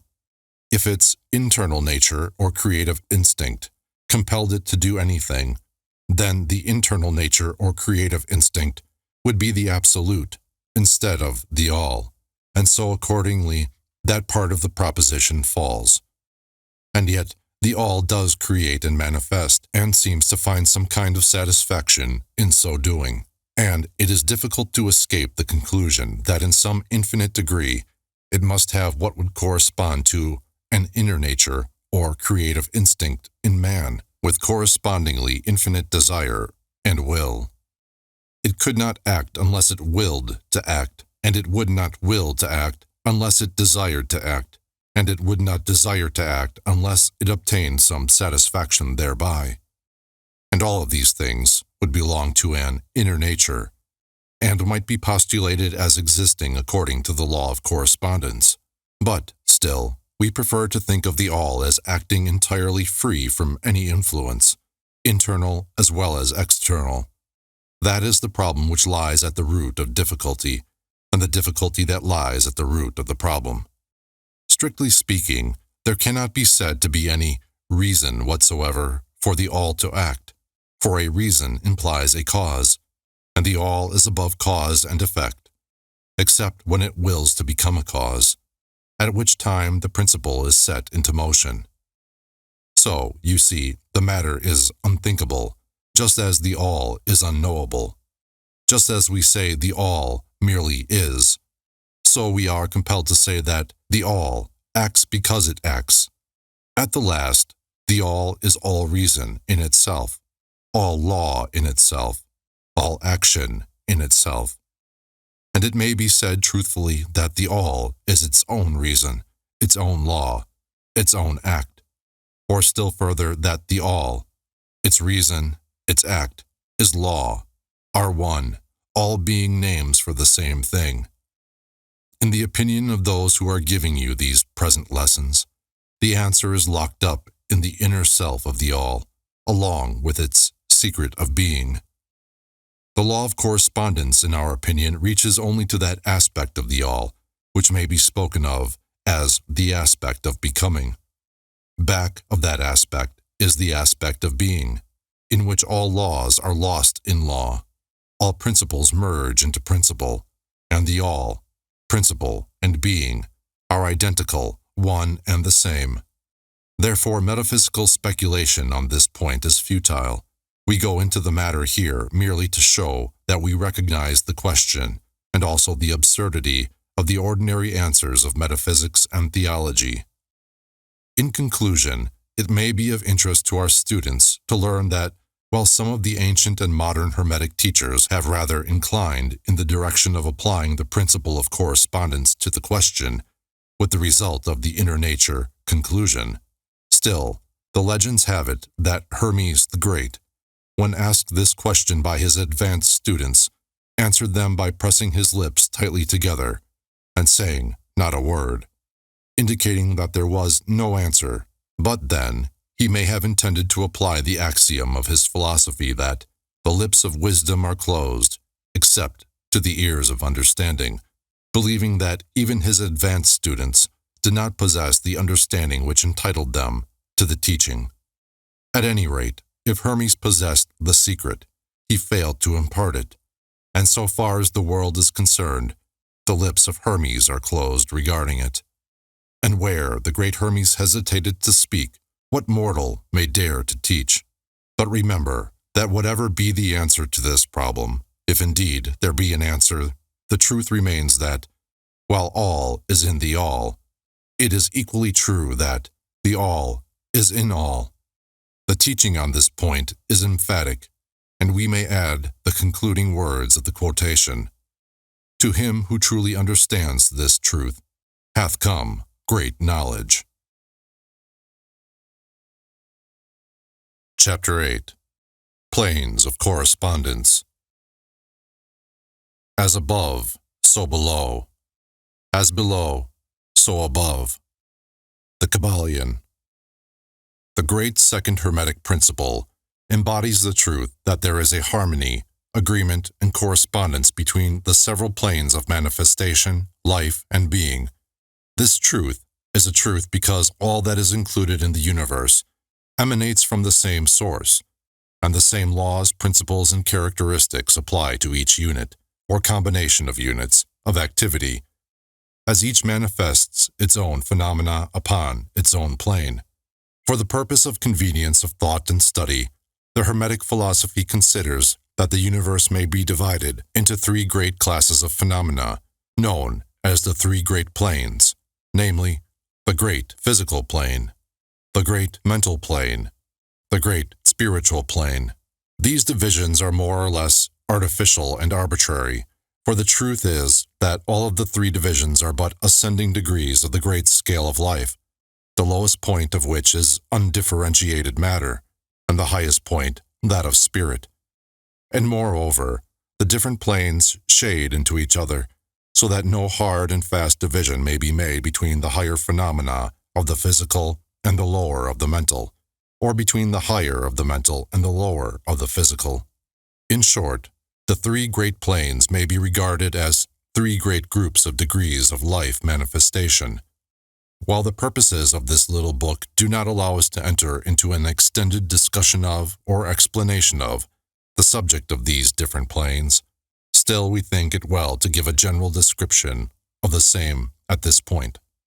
At the beginning, we may as well consider the question so often asked by the neophyte, who desires to be informed regarding the meaning of the word plane, which term has been very freely used and very poorly explained in many recent works upon the subject of occultism. The question is generally about as follows: is a plane a place having dimensions, or is it merely a condition or state? We answer, no, not a place, nor ordinary dimension of space, and yet more than a state or condition. It may be considered as a state or condition, and yet the state or condition is a degree of dimension, in a scale subject to measurement. Somewhat paradoxical, is it not? But let us examine the matter. A dimension, you know, is a measure in a straight line relating to measure, etc. The ordinary dimensions of space are length, breadth, and height, or perhaps length, breadth, height, thickness, or circumference. But there is another dimension of created things, or measure in a straight line, known to occultists, and to scientists as well, although the latter have not as yet applied the term dimension to it. And this new dimension, which, by the way, is the much speculated about fourth dimension, is the standard used in determining the degrees or planes. This fourth dimension may be called the dimension of vibration. It is a fact well known to modern science, as well as to the Hermetists who have embodied the truth in their third Hermetic principle, that everything is in motion, everything vibrates, nothing is at rest. From the highest manifestation to the lowest, everything and all things vibrate. Not only do they vibrate at different rates of motion, but as in different directions and in a different manner. The degrees of the rate of vibrations constitute the degrees of measurement on the scale of vibrations. In other words, the degrees of the fourth dimension. And these degrees form what occultists call planes. The higher the degree of rate of vibration, the higher the plane, and the higher the manifestation of life occupying that plane. So that while a plane is not a place, nor yet a state or condition, yet it possesses qualities common to both. We shall have more to say regarding the subject of the scale of vibrations in our next lessons, in which we shall consider the Hermetic principle of vibration. You will kindly remember, however, that the three great planes are not actual divisions of the phenomena of the universe, but merely arbitrary terms used by the Hermetists in order to aid in the thought and study of the various degrees and forms of universal activity and life. The atom of matter, the unit of force, the mind of man, and the being of the archangel are all but degrees in one scale, and all fundamentally the same. The difference between solely a matter of degree and rate of vibration. All are creations of the All, and have their existence solely within the infinite mind of the All. The Hermetists subdivide each of the three great planes into 7 minor planes, and each of these latter are also subdivided into 7 subplanes, all divisions being more or less arbitrary, shading into each other, and adopted merely for the convenience of scientific study and thought. The great physical plane and its 7 minor planes is that division of the phenomena of the universe which includes all that relates to physics or material things, forces and manifestations.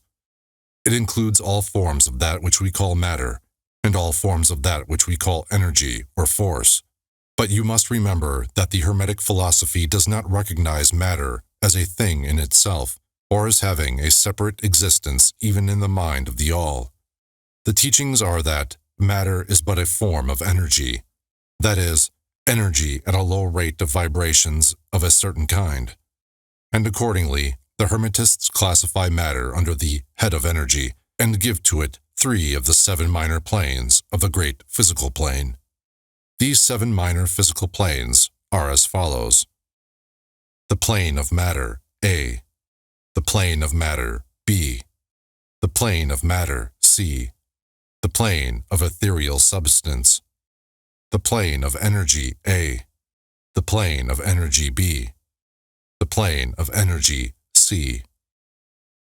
The plane of matter, A, comprises the forms of matter in its form of solids, liquids, and gases, and generally recognized by the textbooks on physics.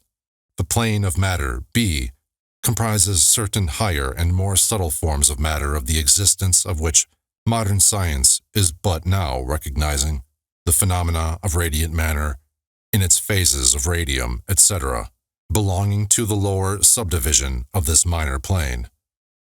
The plane of matter, C, comprises forms of the most subtle and tenuous matter, the existence of which is not suspected by ordinary scientists. The plane of ethereal substance comprises that which science speaks of as the ether, a substance of extreme tenuity and elasticity, pervading all universal space, and acting as a medium for the transmission of waves of energy, such as light, heat, electricity, etc. This ethereal substance forms a connecting link between matter, so-called, and energy, and partakes of the nature of each. The Hermetic teachings, however, instruct that this plane has 7 subdivisions, as have all of the minor planes, and that, in fact, there are 7 ethers, instead of but 1. Next above the plane of ethereal substance comes the plane of energy, A, which comprises the ordinary forms of energy known to science, its 7 subplanes being, respectively, heat, light, magnetism, electricity, and attraction, including gravitation, cohesion, chemical affinity, etc., and several other forms of energy indicated by scientific experiments, but not as yet named or classified. The plane of energy, B, comprises 7 subplanes of higher forms of energy not as yet discovered by science, but which have been called nature's finer forces, and which are called into operation in manifestations of certain forms of mental phenomena, and by which such phenomena becomes possible.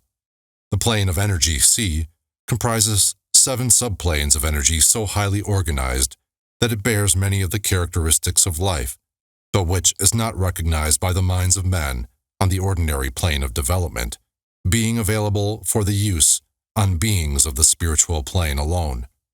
Such energy is unthinkable to ordinary man, and may be considered almost as the divine power. The beings employing the same are as gods, compared even to the highest human types known to us. The great mental plane comprises those forms of living things known to us in ordinary life, as well as certain other forms not so well known except to the occultist. The classification of the 7 minor mental planes is more or less satisfactory and arbitrary, unless accompanied by elaborate explanations which are foreign to the purpose of this particular work, but we may as well mention them. They are as follows: the plane of mineral mind, the plane of elemental mind A, the plane of plant mind, the plane of elemental mind B, the plane of animal mind, the plane of elemental mind C, the plane of human mind. The plane of mineral mind comprises the states or conditions of the units or entities, or groups and combinations of the same, which animate the forms known to us as minerals, chemicals, etc. These entities must not be confounded with the molecules, atoms, and corpuscles themselves, the latter being merely the material bodies or forms of these entities, just as a man's body is but his material form and not himself. These entities may be called souls, in one sense, and are living beings of a low degree of development, life, and mind, just a little more than the units of living energy, which comprise the higher subdivisions of the highest physical plane. The average mind does not generally attribute the possession of mind, soul, or life to the mineral kingdom, but all occultists recognize the existence of the same, and modern science is rapidly moving forward to the point of view of the Hermetic in this respect.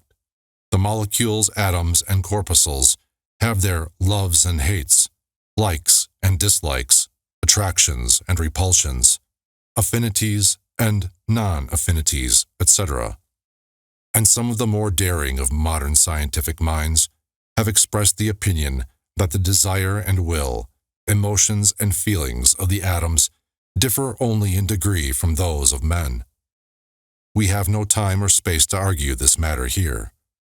All occultists know it to be a fact, and others are referred to some of the more recent scientific works for outside corroboration. There are the usual 7 subdivisions to this plane. The plane of elemental mind A comprises the state or condition and degree of mental and vital development of a class of entities unknown to the average man, but recognized to occultists. They are invisible to the ordinary senses of man, but nevertheless exist and play their part of the drama of the universe. Their degree of intelligence is between that of the mineral and chemical entities on the one hand, and of the entities of the plant kingdom on the other. There are 7 subdivisions to this plane also. The plane of plant mind, in its 7 subdivisions, comprises the states or conditions of the entities comprising the kingdoms of the plant world, the vital and mental phenomena of which is fairly well understood by the average intelligent person. Many new and interesting scientific works regarding mind and life in plants having been published during the last decade. Plants have life, mind, and souls, as well as have the animals, man, and Superman. The plane of elemental mind, B, in its 7 subdivisions, comprises the states and conditions of a higher form of elemental or unseen entities, playing their part in the general work of the universe, the mind and life of which form a part of the scale between the plane of plant mind and the plane of animal mind, the entities partaking of the nature of both.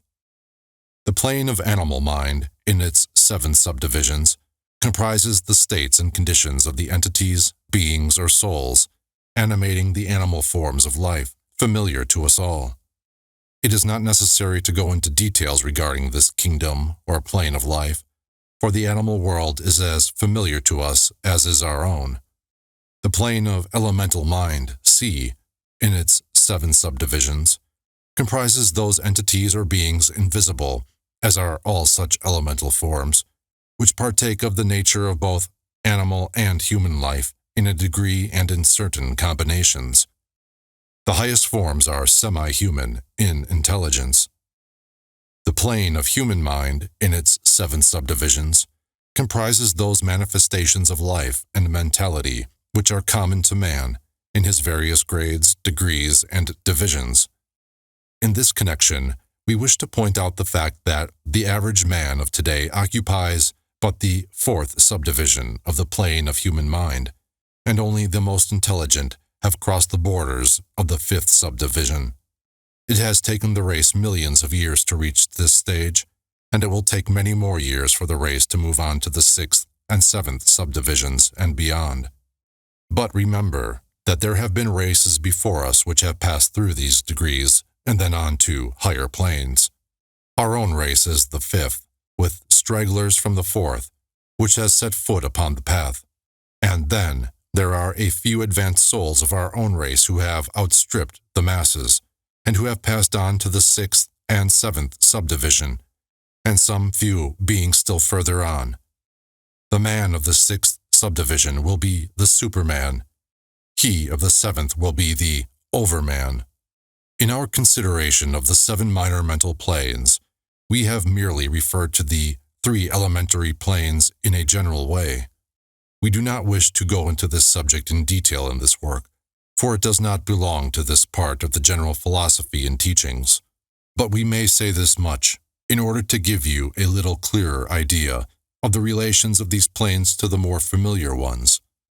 The elementary planes bear the same relation to the planes of mineral, plant, animal, and human mentality and life that the black keys on the piano do to the white keys. The white keys are sufficient to produce music, but there are certain scales, melodies, and harmonies in which the black keys play their part, and in which their presence is necessary. They are also necessary as connecting links of soul condition, entity states, etc., between the several other planes, certain forms of development being attained therein. This last fact giving to the reader who can read between the lines a new light upon the processes of evolution and a new key to the secret door of the leaps of life between kingdom and kingdom. The great kingdoms of elementals are fully recognized by all occultists, and the esoteric writings are full of mention of them. The readers of Bulwer's, Sinoni, and similar tales will recognize the entities inhabiting these planes of life. Passing on from the great mental plane to the great spiritual plane, what shall we say? How can we explain these higher states of being, life, and mind to minds as yet unable to grasp and understand the higher subdivisions of the plane of human mind? The task is impossible. We can speak only in the most general terms. How may light be described to a man born blind? How sugar to a man who has never tasted anything sweet? How harmony to one born deaf? All that we can say is that the 7 minor planes of the great spiritual plane, each minor plane having its 7 subdivisions, comprise beings possessing life, mind, and form as far above that of man today as the latter is above the earthworm, mineral, or even certain forms of energy or matter. The life of these beings so far transcends our own that we cannot even think of the details of the same. Their minds so far transcend ours that to them we scarcely seem to think, and our mental processes seem almost akin to material processes. The matter of which their forms are composed is of the highest planes of matter. Nay, some are even said to be clothed in pure energy. What may be said of such beings? On the 7 minor planes of the great spiritual plane exist beings of whom we may speak as angels, archangels, demigods.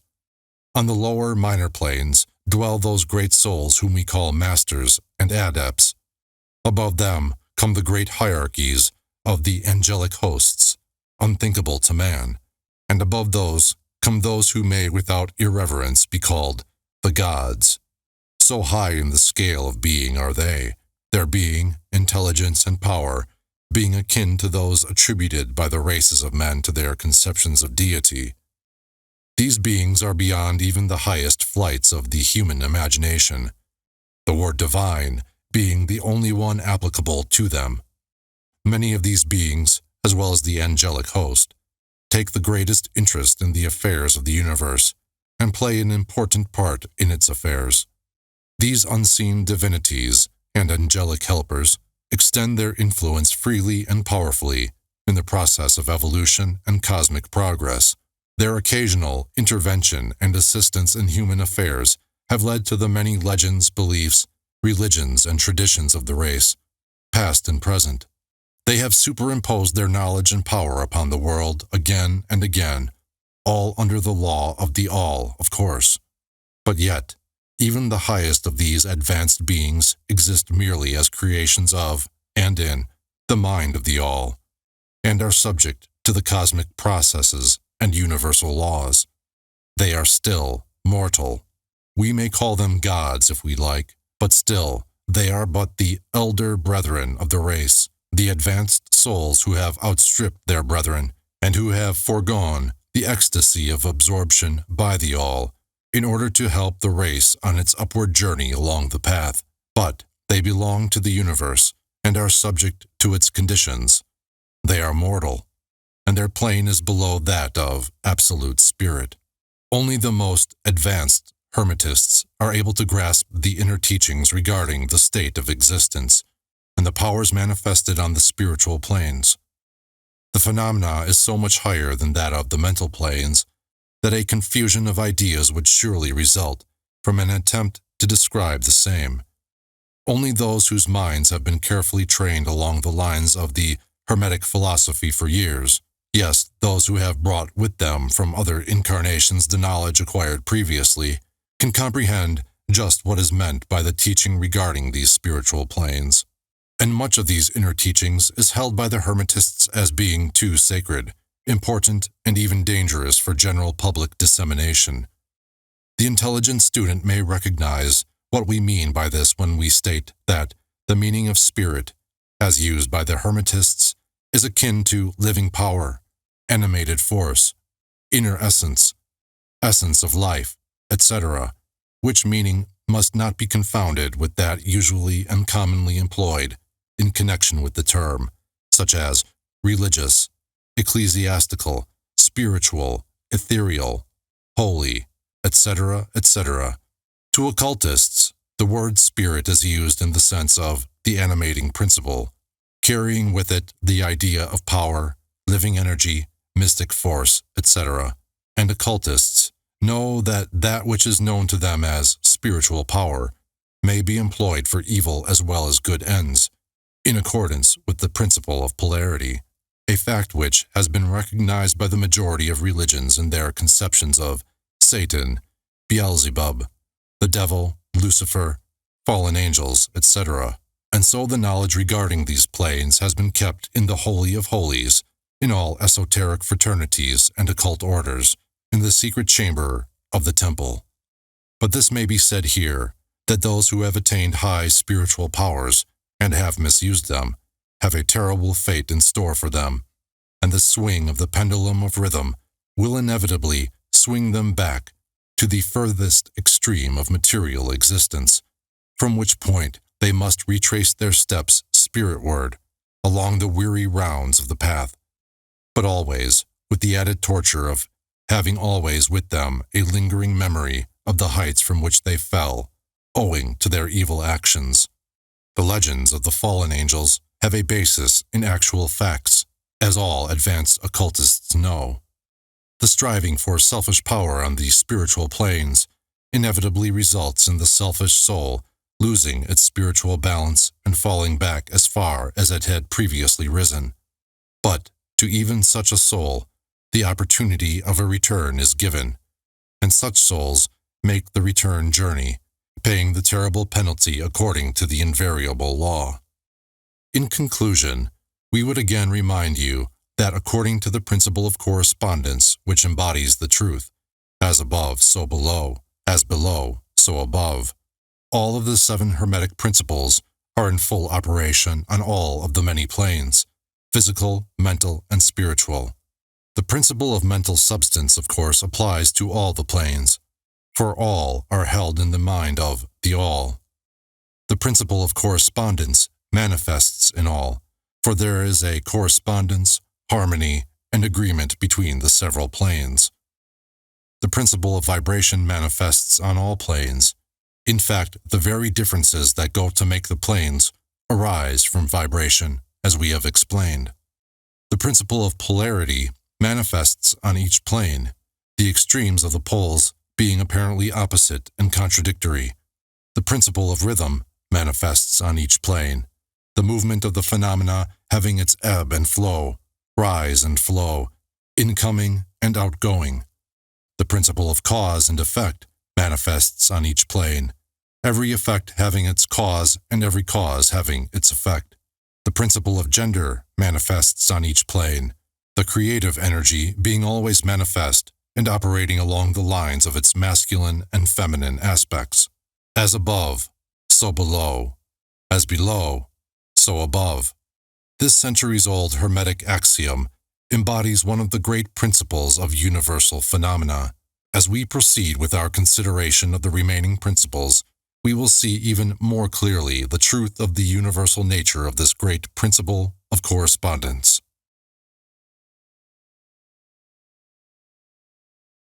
Chapter 9. Vibration. Nothing rests. Everything moves. Everything vibrates. The Kybalion. The great third Hermetic principle, the principle of vibration, embodies the truth that motion is manifest in everything in the universe, that nothing is at rest, that everything moves, vibrates, and circles. This Hermetic principle was recognized by some of the early Greek philosophers, who embodied it in their systems. But then for centuries it was lost sight of by the thinkers outside of the Hermetic ranks. But in the 19th century, physical science rediscovered the truth, and the 20th century scientific discoveries have added additional proof of the correctness and truth of this centuries-old Hermetic doctrine.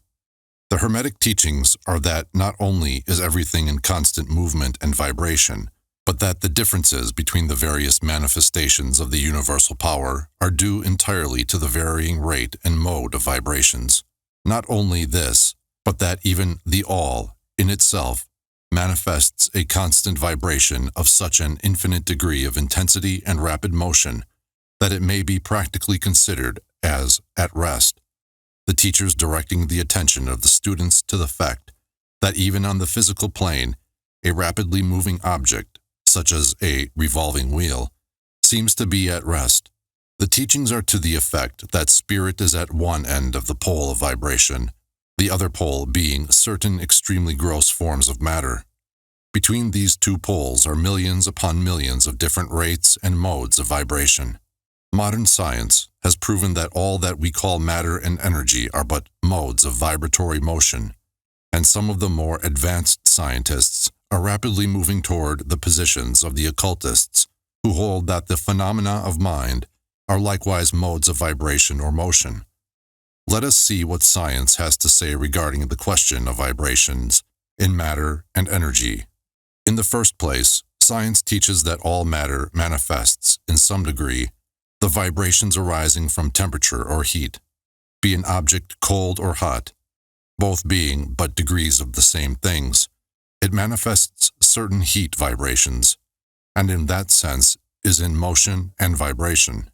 Then all particles of matter are in circular movement, from corpuscle to suns.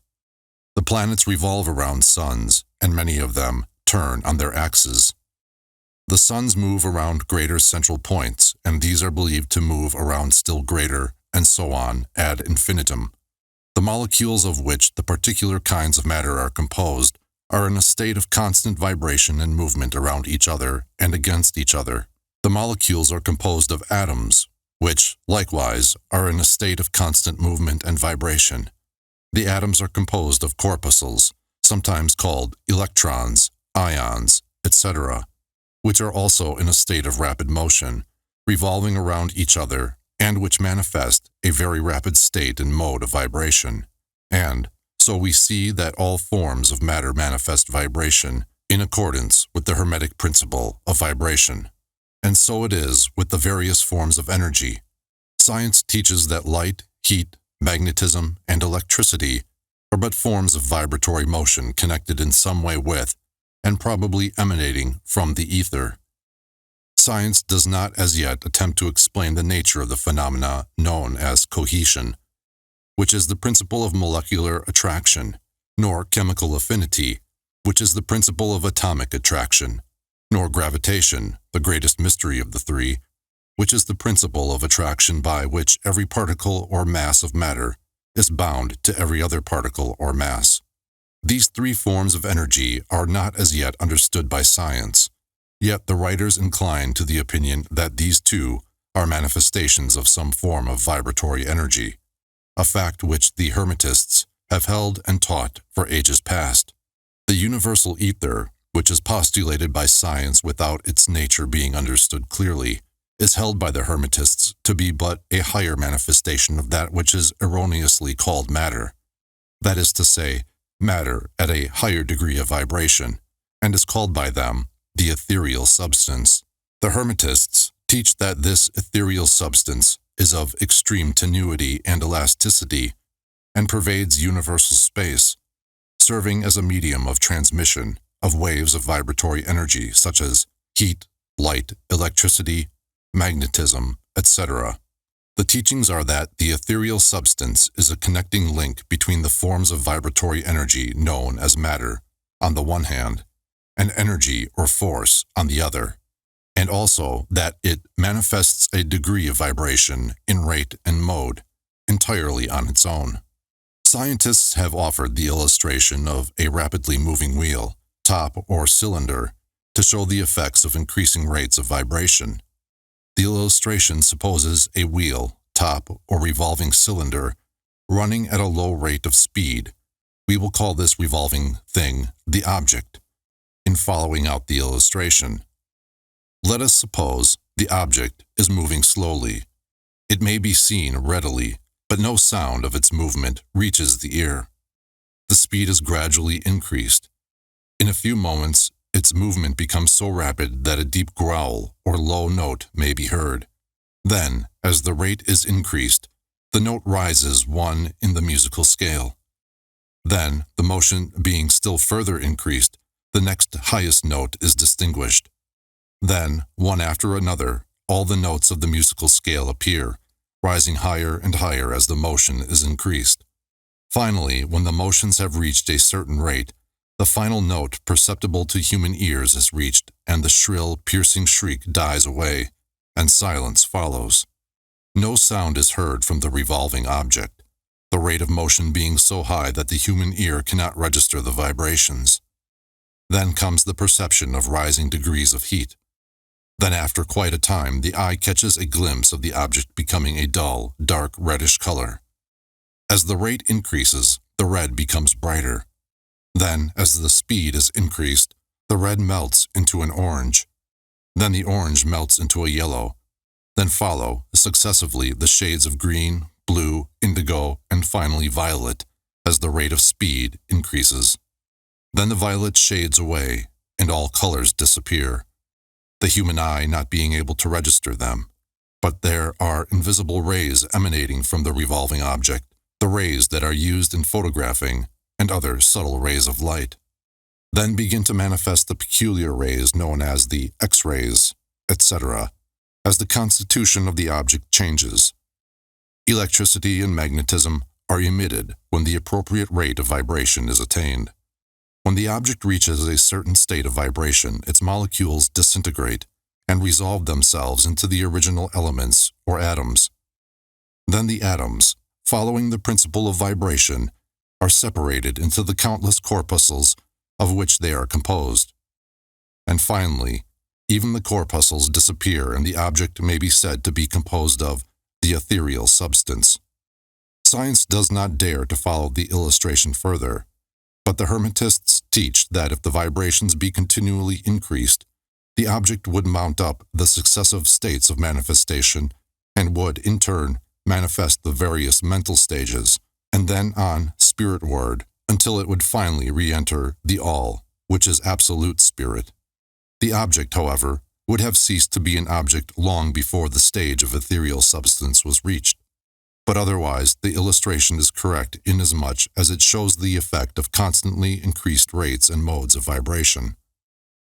It must be remembered, in the above illustration, that at the stages at which the object throws off vibrations of light, heat, etc., it is not actually resolved into those forms of energy, which are much higher in the scale, but simply that it reaches a degree of vibration in which those forms of energy are liberated, in a degree, from the confining influences of its molecules, atoms, and corpuscles, as the case may be.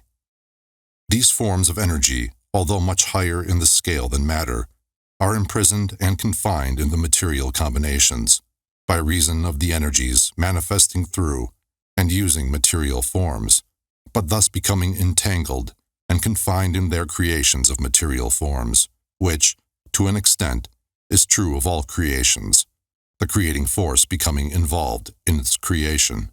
But the Hermetic teachings go much further than do those of modern science. They teach that all manifestation of thought, emotion, reason, will, or desire, or any mental state or condition, are accompanied by vibrations, a portion of which are thrown off and which tend to affect the minds of other persons by induction. This is the principle which produces the phenomena of telepathy, mental influence, and other forms of the action and power of mind over mind, with which the general public is rapidly becoming acquainted, owing to the wide dissemination of occult knowledge by the various schools, cults, and teachers along these lines at this time. Every thought, emotion, or mental state has its corresponding rate and mode of vibration, and by an effort of the will of the person, or of other persons, these mental states may be reproduced, just as a musical tone may be reproduced by causing an instrument to vibrate at a certain rate, just as color may be reproduced in the same way.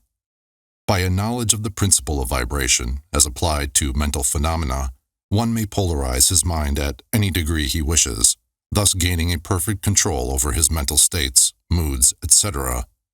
In the same way, he may affect the minds of others, producing the desired mental states in them. In short, he may be able to produce on the mental plane that which science produces on the physical plane, namely, vibrations at will. This power, of course, may be acquired only by the proper instruction, exercises, practice, etc., the science being that of mental transmutation, one of the branches of the Hermetic art. A little reflection on what we have said will show the student that the principle of vibration underlies the wonderful phenomena of the power manifested by the masters and adepts who are able to apparently set aside the laws of nature, but who, in reality, are simply using one law against another, one principle against others, and who accomplish their results by changing the vibrations of material objects or forms of energy, and thus perform what are commonly called miracles. As one of the old Hermetic writers has truly said, "He who understands the principle of vibration has grasped the scepter of power."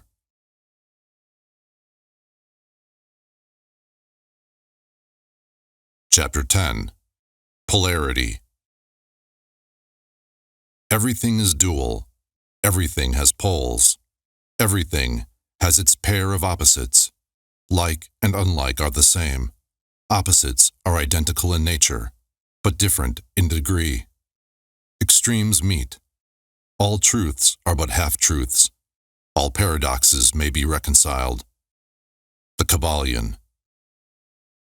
The great fourth Hermetic principle, the principle of polarity, embodies the truth that all manifested things have two sides, two aspects, two poles, and a pair of opposites, with manifold degrees between the two extremes.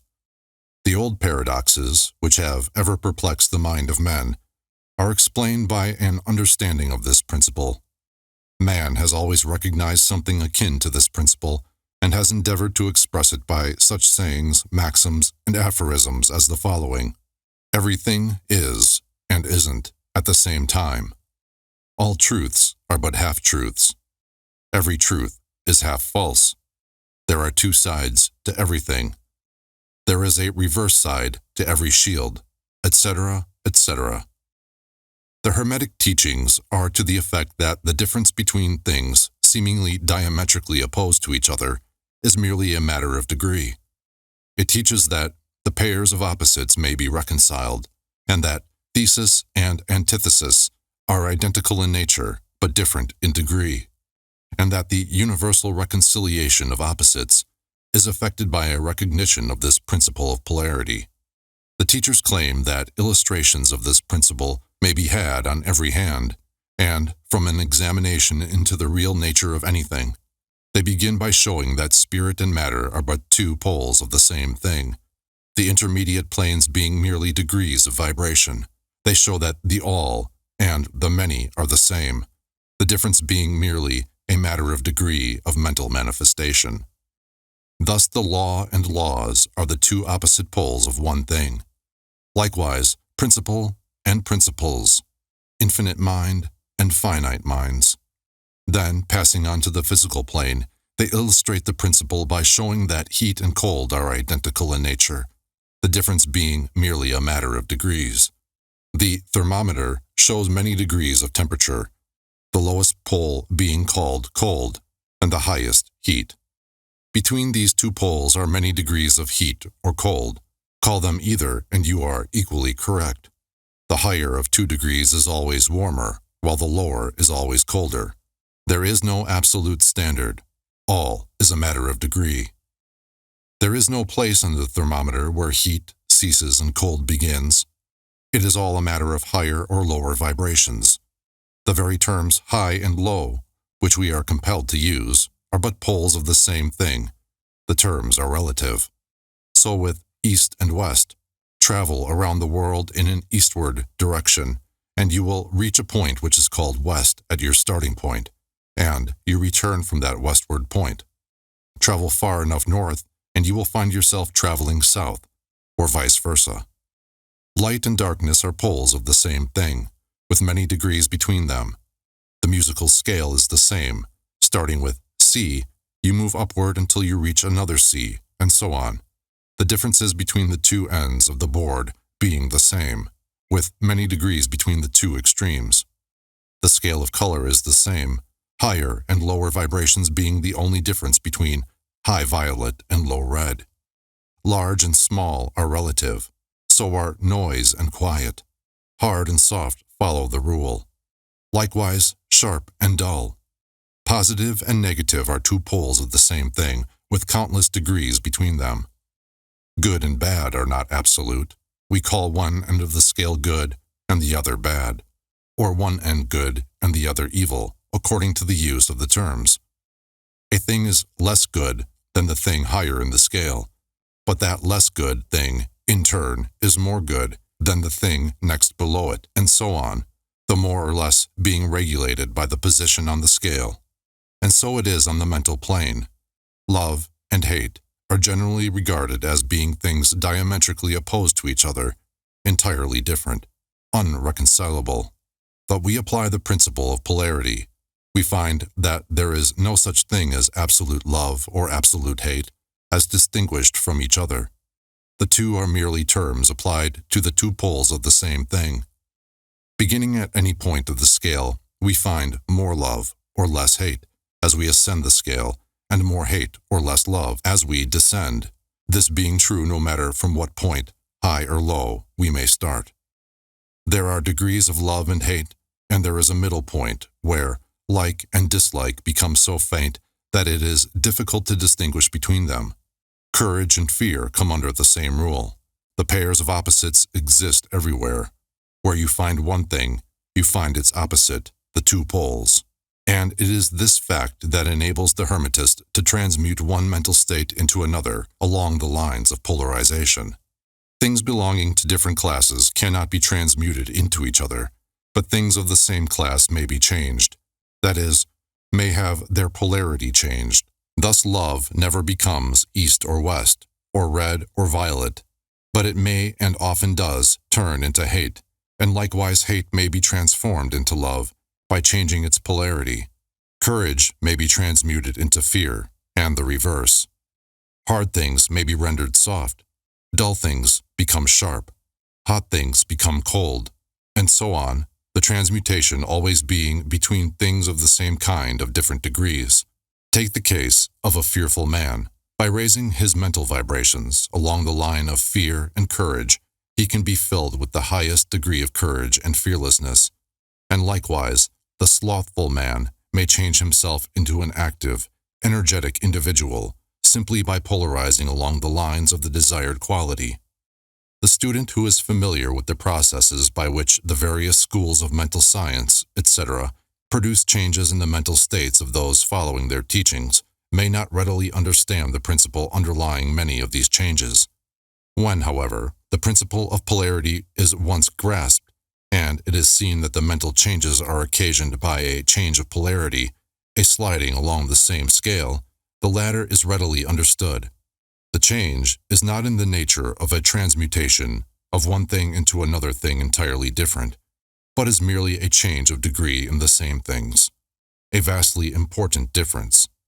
For instance, borrowing an analogy from the physical plane, it is impossible to change heat into sharpness, loudness, highness, etc., but heat may readily be transmuted into cold, simply by lowering the vibrations. In the same way, hate and love are mutually transmutable, so are fear and courage, but fear cannot be transformed into love, nor can courage be transmuted into hate. The mental states belong to innumerable classes, each class of which has its opposite poles, along which transmutation is possible. The student will readily recognize that in the mental states, as well as in the phenomena of the physical plane, the two poles may be classified as positive and negative respectively. Thus love is positive to hate, courage to fear, activity to non-activity, etc., etc. And it will also be noticed that, even to those unfamiliar with the principle of vibration, the positive pole seems to be of a higher degree than the negative, and readily dominates it. The tendency of nature is in the direction of the dominant activity of the positive pole. In addition to the changing of the poles of one's own mental states by the operation of the art of polarization, the phenomena of mental influence, in its manifold phases, shows us that the principle may be extended so as to embrace the phenomena of the influence of one mind over that of another, of which so much has been written and taught of late years. When it is understood that mental induction is possible, that is, that mental states may be produced by induction from others, then we can readily see how a certain rate of vibration or polarization of a certain mental state may be communicated to another person, and his polarity in that class of mental states thus changed. It is along this principle that the results of many of the mental treatments are obtained. For instance, a person is blue, melancholy, and full of fear.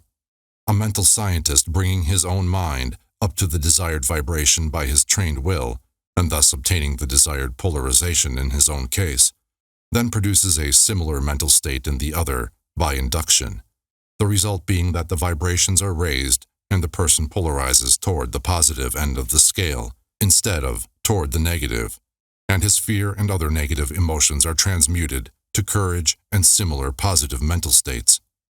A little study will show you that these mental changes are nearly all along the line of polarization, the change being one of degree rather than of kind. A knowledge of the existence of this great Hermetic principle will enable the student to better understand his own mental states and those of other people.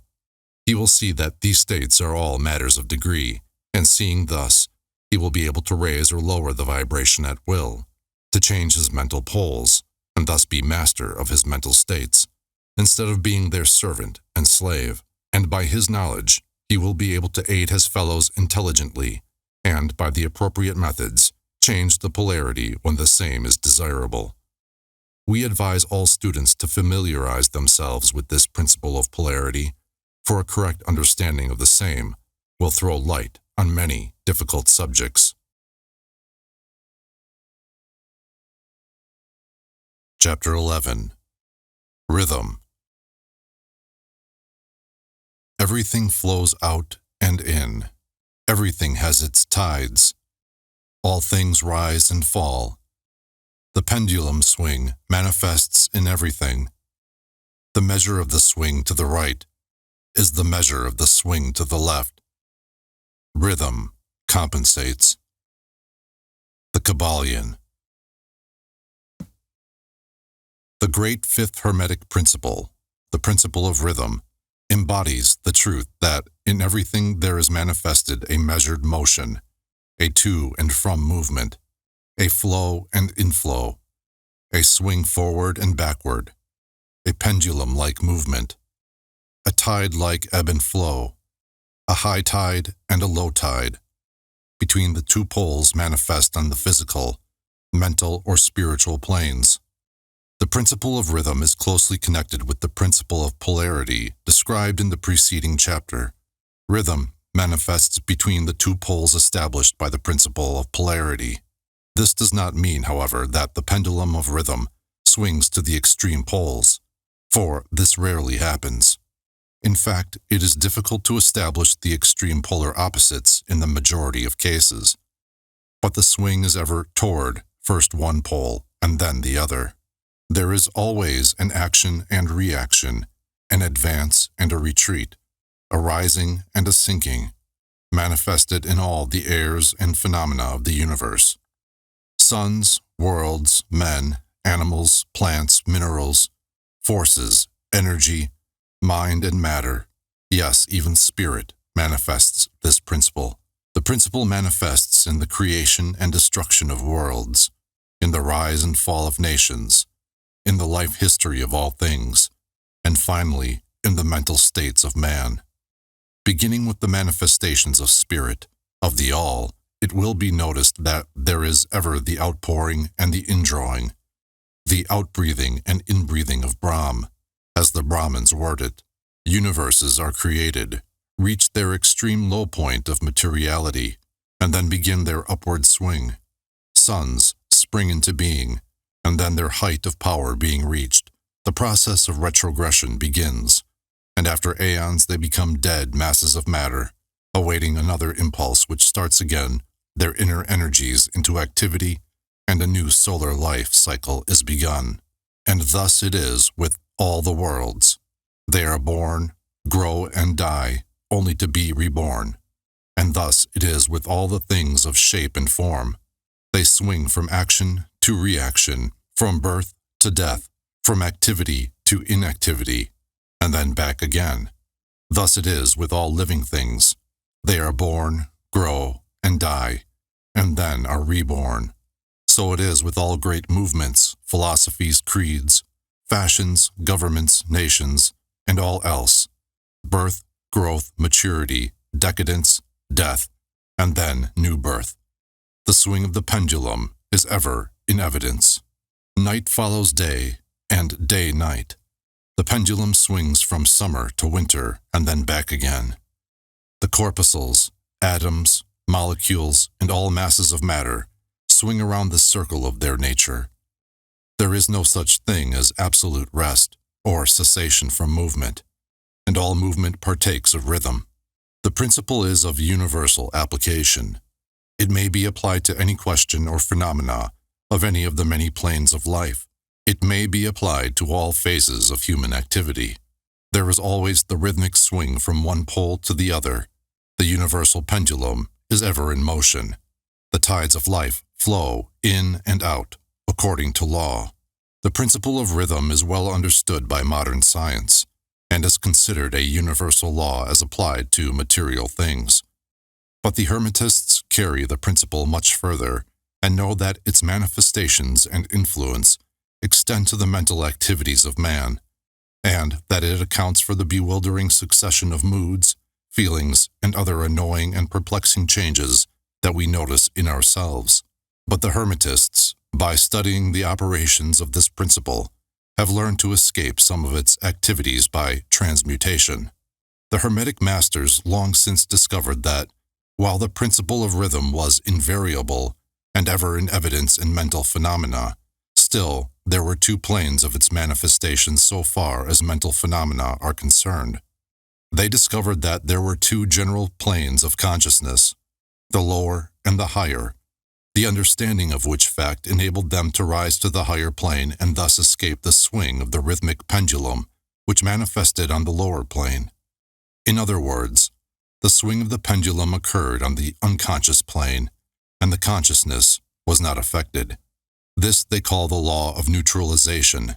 Its operations consist in the raising of the ego above the vibrations of the unconscious plane of mental activity, so that the negative swing of the pendulum is not manifested in consciousness, and therefore they are not affected.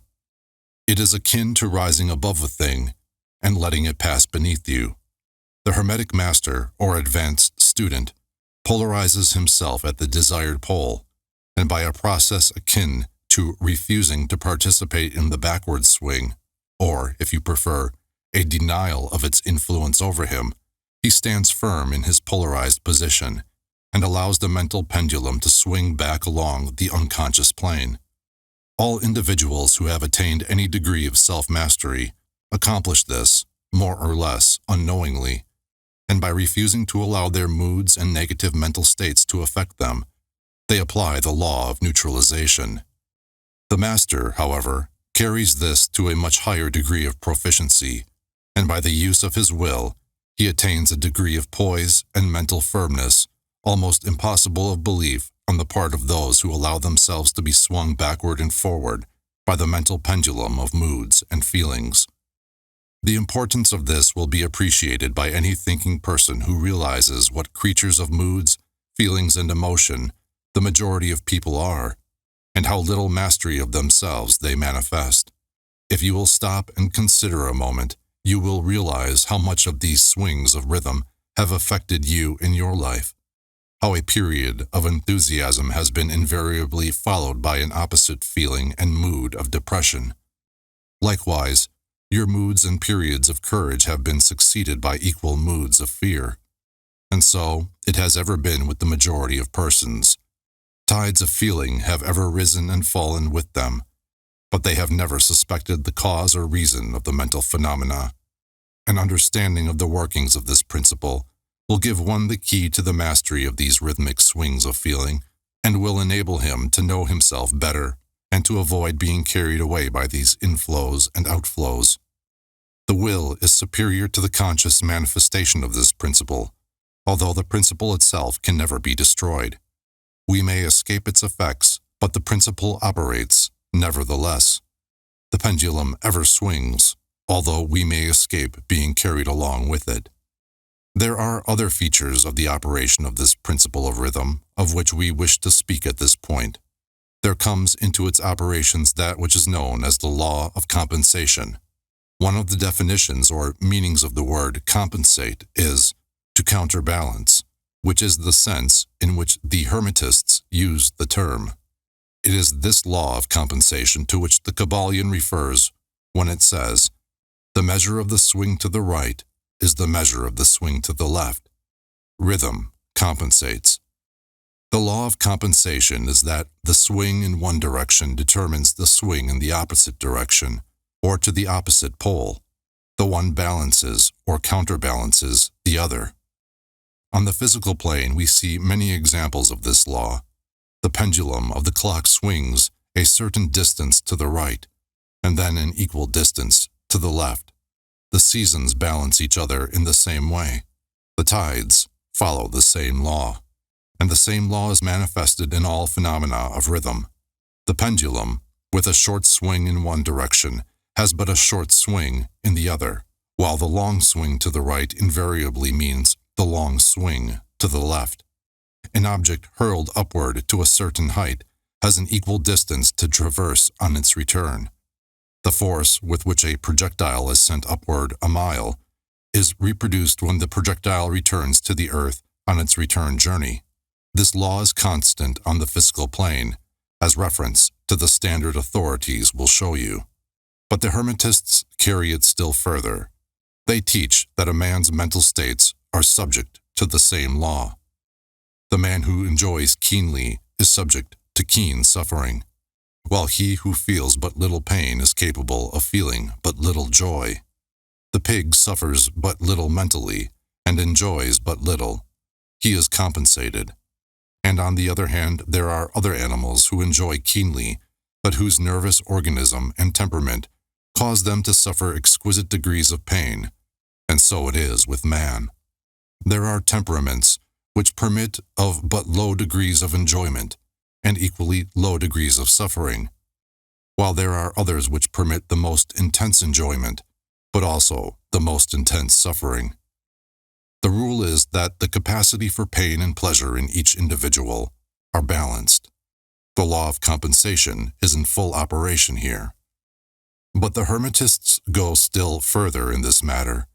They teach that before one is able to enjoy a certain degree of pleasure, he must have swung as far, proportionately, toward the other pole of feeling. They hold, however, that the negative is precedent to the positive in this manner. That is to say that in experiencing a certain degree of pleasure, it does not follow that he will have to pay up for it with a corresponding degree of pain. On the contrary, the pleasure is the rhythmic swing, according to the law of compensation, for a degree of pain previously experienced either in the present life or in a previous incarnation. This throws a new light on the problem of pain. The Hermetists regard the chain of lives as continuous and as forming a part of one life of the individual, so that in consequence, the rhythmic swing is understood in this way, while it would be without meaning unless the truth of reincarnation is admitted. But the Hermetists claim that the master or advanced student is able, to a great degree, to escape the swing toward pain by the process of neutralization before mentioned. By rising on to the higher plane of the ego, much of the experience that comes to those dwelling on the lower plane is avoided and escaped. The law of compensation plays an important part in the lives of men and women. It will be noticed that one generally pays the price of anything he possesses or lacks. If he has one thing, he lacks another. The balance is struck. No one can keep his penny and have the bit of cake at the same time. Everything has its pleasant and unpleasant sides. The things that one gains are always paid for by the things that one loses. The rich possess much that the poor lack, while the poor often possess things that are beyond the reach of the rich. The millionaire may have the inclination toward feasting, and the wealth wherewith to secure all the dainties and luxuries of the table, while he lacks the appetite to enjoy the same. He envies the appetite and digestion of the laborer who lacks the wealth and inclinations of the millionaire, and who gets more pleasure from his plain food than the millionaire could obtain even if his appetite were not jaded, nor his digestion ruined, for the wants, habits, and inclinations differ. And so it is through life. The law of compensation is ever in operation, striving to balance and counterbalance, and always succeeding in time, even though several lives may be required for the return swing of the pendulum of rhythm.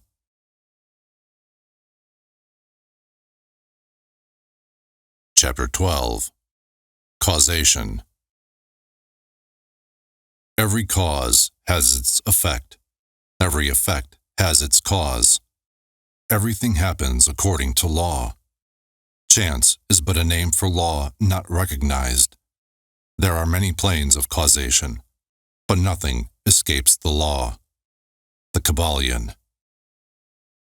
The great sixth Hermetic principle, the principle of cause and effect, embodies the truth that law pervades the universe, that nothing happens by chance, that chance is merely a term indicating cause existing, but not recognized or perceived. That phenomena is continuous without break or exception. The principle of cause and effect underlies all scientific thought, ancient and modern, and was enunciated by the Hermetic teachers in the earliest days. While many and varied disputes between the many schools of thought have since arisen, these disputes have been principally upon the details of the operations of the principle, and still more often upon the meaning of certain words. The underlying principle of cause and effect has been accepted as correct by practically all the thinkers of the world worthy of the name. To think otherwise would be to take the phenomena of the universe from the domain of law and order, and to relegate it to the control of the imaginary, something which men have called chance. A little consideration will show that there is, in reality, no such thing as pure chance. Webster defines the word chance as follows: a supposed agent or mode of activity other than a force, law, or purpose, the operation or activity of such agent, the supposed effect of such an agent, a happening, fortuity, casualty, etc. But a little consideration will show you that there can be no such agent as chance, in the sense of something outside of law, something outside of cause and effect. How could there be a something acting in the phenomenal universe, independent of the laws, order, and continuity of the latter? Such a something would be entirely independent of the orderly trend of the universe, and therefore superior to it. We can imagine nothing outside of the all being outside of the law, and that only because the all is the law in itself. There is no room in the universe for a something outside of and independent of law. The existence of such a something would render all natural laws ineffective, and would plunge the universe into chaotic disorder and lawlessness.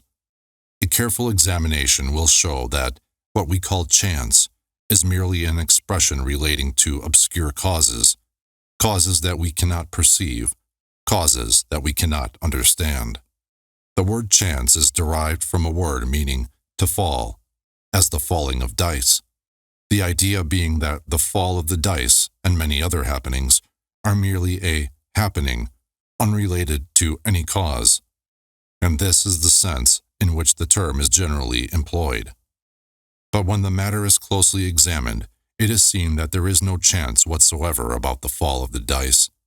Each time a die falls and displays a certain number, it obeys a law as infallible as that which governs the revolution of the planets around the sun. Back of the fall of the die are causes or chains of causes, running back further than the mind can follow. The position of the die in the box, the amount of muscular energy expended in the throw, the condition of the table, etc., etc., are all causes, the effect of which may be seen. But back of these seen causes are the chains of unseen preceding causes, all of which had a bearing upon the number of the die which fell uppermost. If a die be cast a great number of times, it will be found that the numbers shown will be about equal. That is, there will be an equal number of 1 spot, 2 spot, etc., coming uppermost.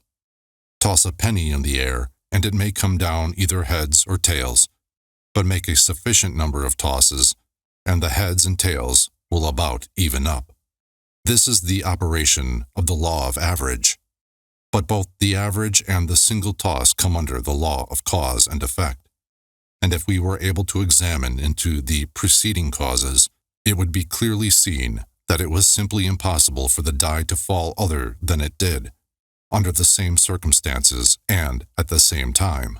Given the same causes, the same results will follow. There is always a cause and a because to every event. Nothing ever happens without a cause, or rather a chain of causes. Some confusion has arisen in the minds of persons considering this principle, from the fact that they were unable to explain how one thing could cause another thing, that is, be the creator of the second thing. As a matter of fact, no thing ever causes or creates another thing. Cause and effect deals merely with events. An event is that which comes, arrives, or happens as a result or consequent of some preceding event. No event creates another event, but is merely a preceding link in the great orderly chain of events flowing from the creative energy of the all. There is a continuity between all events precedent, consequent, and subsequent. There is also a relation existing between everything that has gone before and everything that follows. A stone is dislodged from a mountainside and crashes through a roof of a cottage in the valley below. At first sight, we regard this as a chance effect. But when we examine the matter, we find a great chain of causes behind it. In the first place, there was the rain which softened the earth supporting the stone and which allowed it to fall. Then, back of that was the influence of the sun, other rains, etc., which gradually disintegrated the piece of rock from a larger piece. Then there were causes which led to the formation of the mountain, and its upheaval by convulsions of nature, and so on ad infinitum. Then we might follow up the causes behind the rain, etc. Then we might consider the existence of the roof in short. We would soon find ourselves involved in a mesh of cause and effect, from which we would soon strive to extricate ourselves. Just as a man has 2 parents, and 4 grandparents, and 8 great-grandparents, and 16 great-great-grandparents, and so on until when, say, 40 generations are calculated, the numbers of ancestors run into many millions. So it is with the number of causes behind even the most trifling event or phenomena, such as the passage of a tiny speck of soot before your eye. It is not an easy matter to trace the bit of soot back to the early period of the world's history when it formed a part of a massive tree trunk, which was afterward converted into coal, and so on, until as the speck of soot, it now passes before your vision on its way to other adventures. And a mighty chain of events, causes, and effects brought it to its present condition, and the later is but one of the chain of events which will go to produce other events hundreds of years from now. One of these series of events rising from the tiny bit of soot was the writing of these lines, which caused the typesetter to perform certain work, the proofreader to do likewise, and which will arouse certain thoughts in your mind, and that of others, which in turn will affect others, and so on, and on, and on, beyond the ability of man to think further, and all from the passage of a tiny bit of soot, all of which shows the relativity and association of things, and the further fact that there is no great, there is no small, in the mind that causeth all. Stop to think a moment. If a certain man had not met a certain maid, away back in the dim period of the Stone Age, you who are now reading these lines would not be here, and if, perhaps, the same couple had failed to meet, we who now write these lines would not be here. We who now write these lines would not now be here. And the very act of writing on our part, and the act of reading on yours, will affect not only the respective lives of yourself and ourselves, but will also have a direct or indirect effect upon many other people now living and who will live in the ages to come. Every thought we think, every act we perform, has its direct and indirect results which fit into the great chain of cause and effect. We do not wish to enter into a consideration of free will or determinism in this work for various reasons. Among the many reasons is the principal one that neither side of the controversy is entirely right. In fact, both sides are partially right according to the Hermetic teachings. The principle of polarity shows that both are but half-truths, the opposing poles of truth. The teachings are that a man may be both free and yet bound by necessity, depending upon the meaning of the terms, and the height of truth from which the matter is examined. The ancient writers expressed the matter thus: the further the creation is from the center, the more it is bound. The nearer the center it reaches, the nearer free is it. The majority of people are more or less the slaves of heredity, environment, etc., and manifest very little freedom. They are swayed by the opinions, customs, and thoughts of the outside world, and also by their emotions, feelings, moods, etc. They manifest no mastery worthy of the name. They indignantly repudiate this assertion, saying, "Why, I certainly am free to act and do as I please. I do just what I want to do." But they fail to explain whence arise the want to and as I please. What makes them want to do one thing in preference to another? What makes them please to do this and not to do that? Is there no because to their pleasing and wanting? The master can change these pleases and wants into others at the opposite end of the mental pole.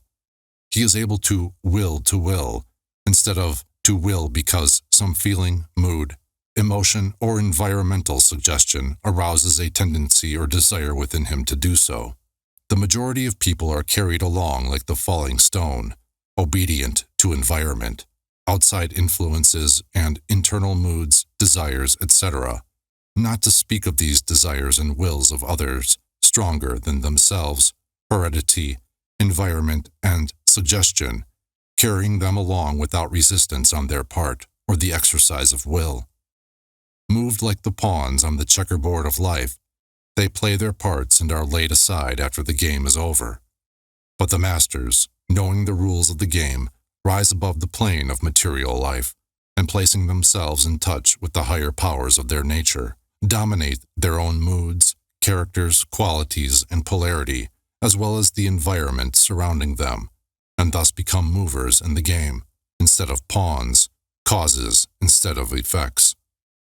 The masters do not escape the causation of the higher planes, but fall in with the higher laws, and thus master circumstances on the lower plane. They thus form a conscious part of the law, instead of being mere blind instruments. While they serve on the higher planes, they rule on the material plane. But on higher and on lower, the law is always in operation. There is no such thing as chance. The blind goddess has been abolished by reason. We are able to see now, with eyes made clear by knowledge, that everything is governed by universal law, that the infinite number of laws are but manifestations of the one great law, the law which is the All. It is true indeed that not a sparrow drops unnoticed by the mind of the All, that even the hairs in our head are numbered. As the scriptures have said, there is nothing outside of law, nothing that happens contrary to it. And yet, do not make the mistake of supposing that man is but a blind automaton. Far from that. The Hermetic teachings are that man may use law to overcome laws, and that the higher will always prevail against the lower, until at last he has reached the stage in which he seeks refuge in the law itself, and laughs the phenomenal laws to scorn.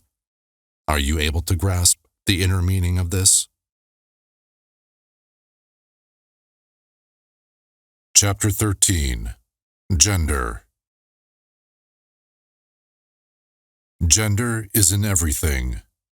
Everything has its masculine and feminine principles. Gender manifests on all planes. The Kybalion.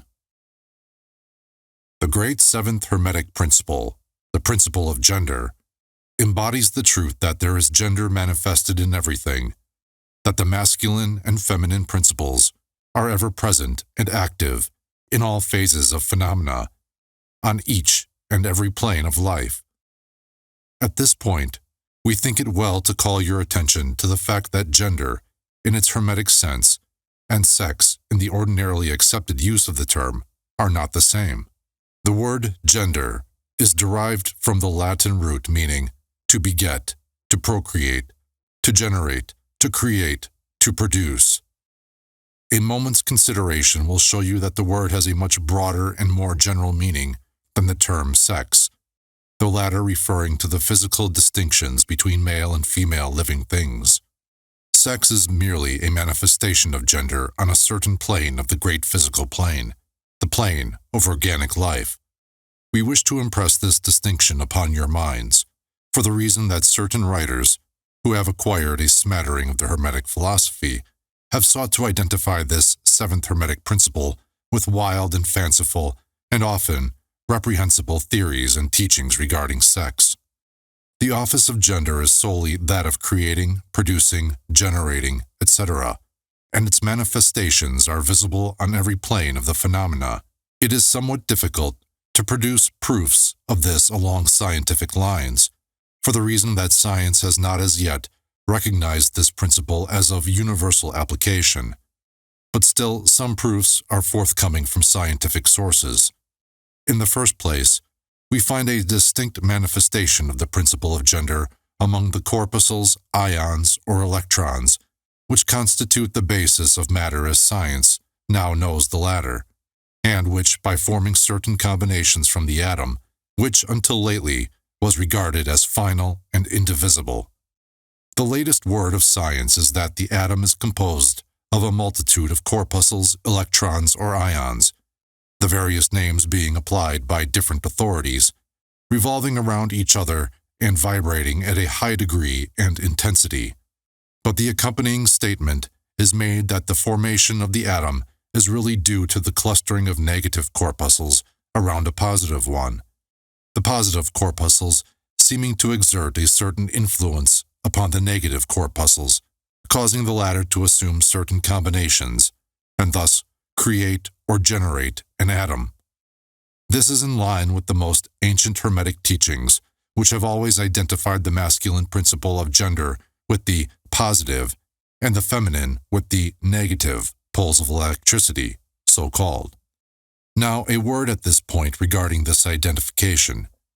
The public mind has formed an entirely erroneous impression regarding the qualities of the so-called negative pole of electrified or magnetized matter. The terms positive and negative are very wrongly applied to this phenomenon by science. The word positive means something real and strong, as compared with a negative unreality or weakness. Nothing is further from the real facts of electrical phenomenon. The so-called negative pole of the battery is really the pole in and by which the generation or production of new forms and energies is manifested. There is nothing negative about it. The best scientific authorities now use the word cathode in place of negative. The word cathode coming from the Greek root meaning descent, the path of generation, etc. From the cathode pole emerged the swarm of electrons or corpuscles. From the same pole emerge those wonderful rays which have revolutionized scientific conceptions during the past decade. The cathode pole is the mother of all of the strange phenomena which have rendered useless the old textbooks, and which have caused many long-accepted theories to be relegated to the scrap pile of scientific speculation. The cathode or negative pole is the mother principle of electrical phenomena and of the finest forms of matter as yet known to science. So you see, we are justified in refusing to use the term negative in our consideration of the subject and insisting upon substituting the word feminine for the old term. The facts of the case bear us out in this, without taking the Hermetic teachings into consideration. And so we shall use the word feminine in the place of negative in speaking of that pole of activity. The latest scientific teachings are that the creative corpuscles or electrons are feminine. Science says they are composed of negative electricity. We say they are composed of feminine energy. A feminine corpuscle becomes detached from, or rather leaves, a masculine corpuscle and starts on a new career. It actively seeks a union with a masculine corpuscle, being urged thereto by the natural impulse to create new forms of matter or energy. One writer goes so far as to use the term, it at once seeks, of its own volition, a union, etc. This detachment and uniting form the basis of the greater part of the activities of the chemical world. When the feminine corpuscle unites with the masculine corpuscle, a certain process is begun. The feminine particles vibrate rapidly under the influence of the masculine energy and circle rapidly around the latter. The result is the birth of a new atom. This new atom is really composed of a union of the masculine and feminine electrons, or corpuscles. But when the union is formed, the atom is a separate thing, having certain properties, but no longer manifesting the property of free electricity. The process of detachment or separation of the feminine electrons is called ionization. These electrons or corpuscles are the most active workers in nature's field. Arising from their unions or combinations, manifest the varied phenomena of light, heat, electricity, magnetism, attraction, repulsion, chemical affinity, and the reverse, and similar phenomena. And all this arises from the operation of the principle of gender on the plane of energy. The part of the masculine principle seems to be that of directing a certain inherent energy toward the feminine principle, and thus starting into activity the creative processes. But the feminine principle is the only one always doing the act of creative work, and this is so on all planes. And yet each principle is incapable of operative energy without the assistance of the other. In some of the forms of life, the two principles are combined in one organism. For that matter, everything in the organic world manifests both genders. There was always the masculine present in the feminine form, and the feminine form present in the masculine. The Hermetic teachings include much regarding the operation of the two principles of gender in the production and manifestation of various forms of energy, etc., but we do not deem it expedient to go into detail regarding the same at this point, because we are unable to back up the same with scientific proof, for the reason that science has not yet progressed thus far. But the example we have given you of the phenomena of the electrons or corpuscles will show you that science is on the right path, and will also give you a general idea of the underlying principles. Some leading scientific investigators have announced their belief that in the formation of crystals, there was to be found something that corresponded to sex activity, which is another straw showing the direction the scientific winds are blowing. And each year will bring other facts to corroborate the correctness of the Hermetic principle of gender. It will be found that gender is in constant operation and manifestation in the field of inorganic matter, and in the field of energy or force. Electricity is now generally regarded as the something into which all other forms of energy seem to melt or dissolve. The electrical theory of the universe is the latest scientific doctrine and is growing rapidly in popularity and general acceptance, and it thus follows that if we are able to discover in the phenomena of electricity, even at the very root and source of its manifestations, a clear and unmistakable evidence of the presence of gender and its activities, we are justified in asking you to believe that science at last has offered proofs of the existence in all universal phenomena of that great Hermetic principle, the principle of gender. It is not necessary to take up your time with the well-known phenomena of the attraction and repulsion of the atoms, chemical affinity, the loves and hates of the atomic particles, the attraction or cohesion between the molecules of matter. These facts are too well known to need extended comment from us. But have you ever considered that all of these things are manifestations of the gender principle? Can you not see that the phenomena is on all fours with that of the corpuscles or electrons? And more than this, can you not see the reasonableness of the Hermetic teachings, which assert that the very law of gravitation, that strange attraction by reason of which all particles and bodies of matter in the universe tend toward each other, is but another manifestation of the principle of gender, which operates in the direction of attracting the masculine to the feminine energies, and vice versa? We cannot offer you scientific proof of this at this time, but examine the phenomena in the light of the Hermetic teachings on the subject, and see if you have not a better working hypothesis than any offered by physical science. Submit all physical phenomena to the test, and you will discern the principle of gender ever in evidence. Let us now pass on to a consideration of the operation of the principle on the mental plane. Many interesting features are there awaiting examination. Chapter 14. Mental Gender. Students of psychology who have followed the modern trend of thought along the lines of mental phenomena are struck by the persistence of the dual mind idea, which has manifested itself so strongly during the past 10 or 15 years, and which has given rise to a number of plausible theories regarding the nature and constitution of these two minds.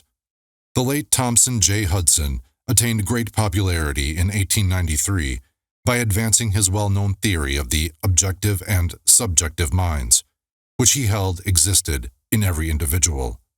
Other writers have attracted almost equal attention by the theories regarding the conscious and subconscious minds, the voluntary and involuntary minds, the active and passive minds, etc., etc.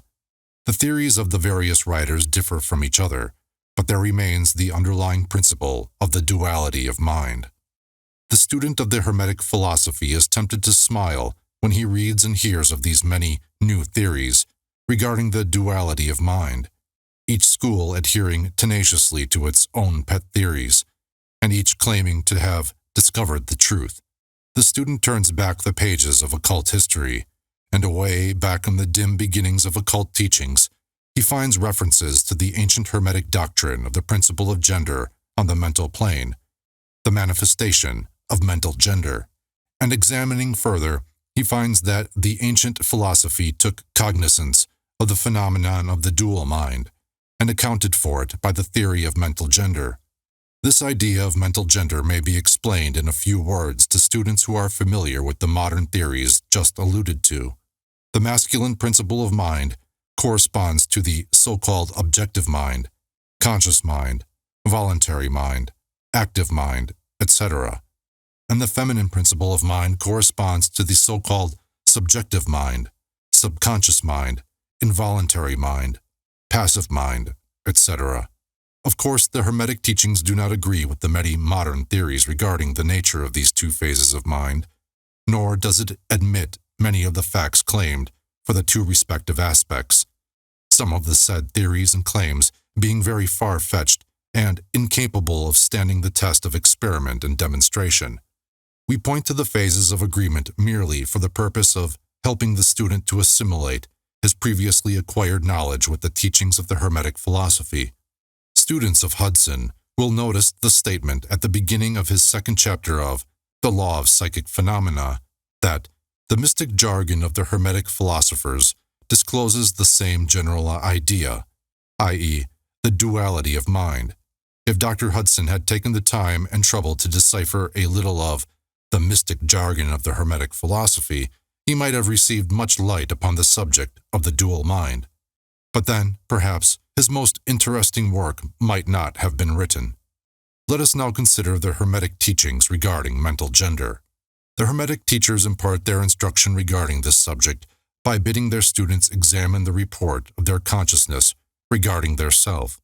The students are bidden to turn their attention inward upon the self dwelling within reach. Each student is led to see that his consciousness gives him first a report of the existence of his self. The report is, I am.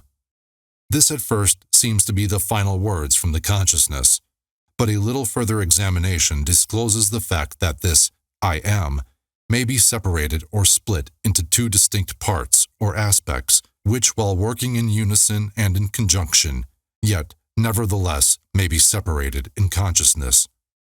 While at first there seems to be only an I existing, a more careful and closer examination reveals the fact that there exists an I and a me. These mental twins differ in their characteristics and nature, and an examination of their nature and the phenomena arising from the same will throw much light upon many of the problems of mental influence. Let us begin with the consideration of the me, which is usually mistaken for the I by the student until he presses the inquiry a little further back into the recesses of consciousness. A man thinks of his self, in its aspect of me, as being composed of certain feelings, tastes, likes, dislikes, habits, peculiar ties, characteristics, etc., all of which go to make up his personality, or the self, known to himself and others. He knows that these emotions and feelings change, are born and die away, are subject to the principle of rhythm and the principle of polarity, which take him from one extreme of feeling to another. He also thinks of the me as being certain knowledge gathered together in his mind, and thus forming a part of himself. This is the me of a man. But we have proceeded too hastily. The me of many men may be said to consist largely of their consciousness of the body and their physical appetites, etc. Their consciousness being largely bound up with their bodily nature, they practically live there. Some men even go so far as to regard their personal apparel as part of their me, and actually seem to consider it a part of themselves. A writer has humorously said that men consist of three parts: soul, body, and clothes. These clothes-conscious people would lose their personality if divested of their clothing by savages upon the occasion of a shipwreck. But even many who are not so closely bound up with the idea of personal raiment stick closely to the consciousness of their bodies being their me. They cannot conceive of a self independent of the body. Their mind seems to them to be practically a something belonging to their body, which in many cases it is indeed. But as man rises in the scale of consciousness, he is able to disentangle his me from his idea of body, and is able to think of his body as belonging to the mental part of him. But even then, he is very apt to identify the me entirely with the mental states, feelings, etc., which he feels to exist within him. He is very apt to consider these internal states as identical with himself, instead of there being simply things produced by some part of his mentality, and existing within him, of him and in him, but still not himself. He sees that he may change these internal states of feelings by all effort of will, and that he may produce a feeling or state of an exactly opposite nature, in the same way, and yet the same me exists. And so after a while he is able to set aside these various mental states, emotions, feelings, habits, qualities, characteristics, and other personal mental belongings. He is able to set them aside in the not me collection of curiosities and encumbrances, as well as valuable possessions. This requires much mental concentration and power of mental analysis on the part of the student. But still, the task is possible for the advanced student, and even those not so far advanced are able to see, in the imagination, how the process may be performed. After this laying aside process has been performed, the student will find himself in conscious possession of a self, which may be considered in its I and me dual aspects. The me will be felt to be a something mental in which thoughts, ideas, emotions, feelings, and other mental states may be produced. It may be considered as the mental womb, as the ancients styled it, capable of generating mental offspring. It reports to the consciousness as a me with latent powers of creation and generation of mental progeny of all sorts and kinds. Its powers of creative energy are felt to be enormous, but still it seems to be conscious that it must receive some form of energy from either its I companion or else from some other I, ere it is able to bring into being its mental creations. This consciousness brings with it a realization of an enormous capacity for mental work and creative ability. But the student soon finds that this is not all that he finds within his inner consciousness. He finds that there exists a mental something which is able to will that the me act along certain creative lines, and which is also able to stand aside and witness the mental creation. This part of himself he is taught to call his I. He is able to rest in its consciousness at will. He finds there is not a consciousness of an ability to generate and actively create, in the sense of the gradual process attendant upon mental operations, but rather a sense and consciousness of an ability to project an energy from the I to the me, a process of willing that the mental creation begin and proceed. He also finds that the I is able to stand aside and witness the operations of the me's mental creation and generation. There is this dual aspect in the mind of every person. The I represents the masculine principle of mental gender. The me represents the female principle. The I represents the aspect of being, the me, the aspect of becoming. You will notice that the principle of correspondence operates on this plane, just as it does upon the great plane upon which the creation of universes is performed. The two are similar in kind, although vastly different in degree. As above, so below. As below, so above. These aspects of mind, the masculine and feminine principles, the I and the me, considered in connection with the well-known mental and psychic phenomena, give the master key to these dimly known regions of mental operation and manifestation. The principle of mental gender gives the truth underlying the whole field of the phenomena of mental influence, etc. The tendency of the feminine principle is always in the direction of receiving impressions, while the tendency of the masculine principle is always in the direction of giving, out or expressing. The feminine principle has a much more varied field of operation than has the masculine principle. The feminine principle conducts the work of generating new thoughts, concepts, ideas, including the work of the imagination. The masculine principle contents itself with the work of the will in its varied phases. And yet, Without the active aid of the will of the masculine principle, the feminine principle is apt to rest content with generating mental images, which are the result of impressions received from outside, instead of producing original mental creations. Persons who can give continued attention and thought to a subject actively employ both of the mental principles, the feminine in the work of the mental generation, and the masculine will in stimulating and energizing the creative portion of the mind. The majority of persons really employ the masculine principle but little, and are content to live according to the thoughts and ideas instilled into the me from the I of other minds. But it is not our purpose to dwell upon this phase of the subject, which may be studied from any good textbook upon psychology, with the key that we have given you regarding mental gender. The student of psychic phenomena is aware of the wonderful phenomena classified under the head of telepathy, thought transference, mental influence, suggestion, hypnotism, etc. Many have sought for an explanation of these varied phases of phenomena under the theories of the various dual mind teachers, and in a measure they are right, for there is clearly a manifestation of two distinct phases of mental activity.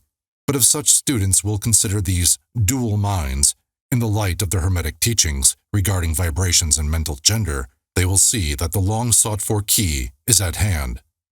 In the phenomena of telepathy, it is seen how the vibratory energy of the masculine principle is projected toward the feminine principle of another person, and the latter takes the seed thought and allows it to develop into maturity. In the same way, suggestion and hypnotism operates.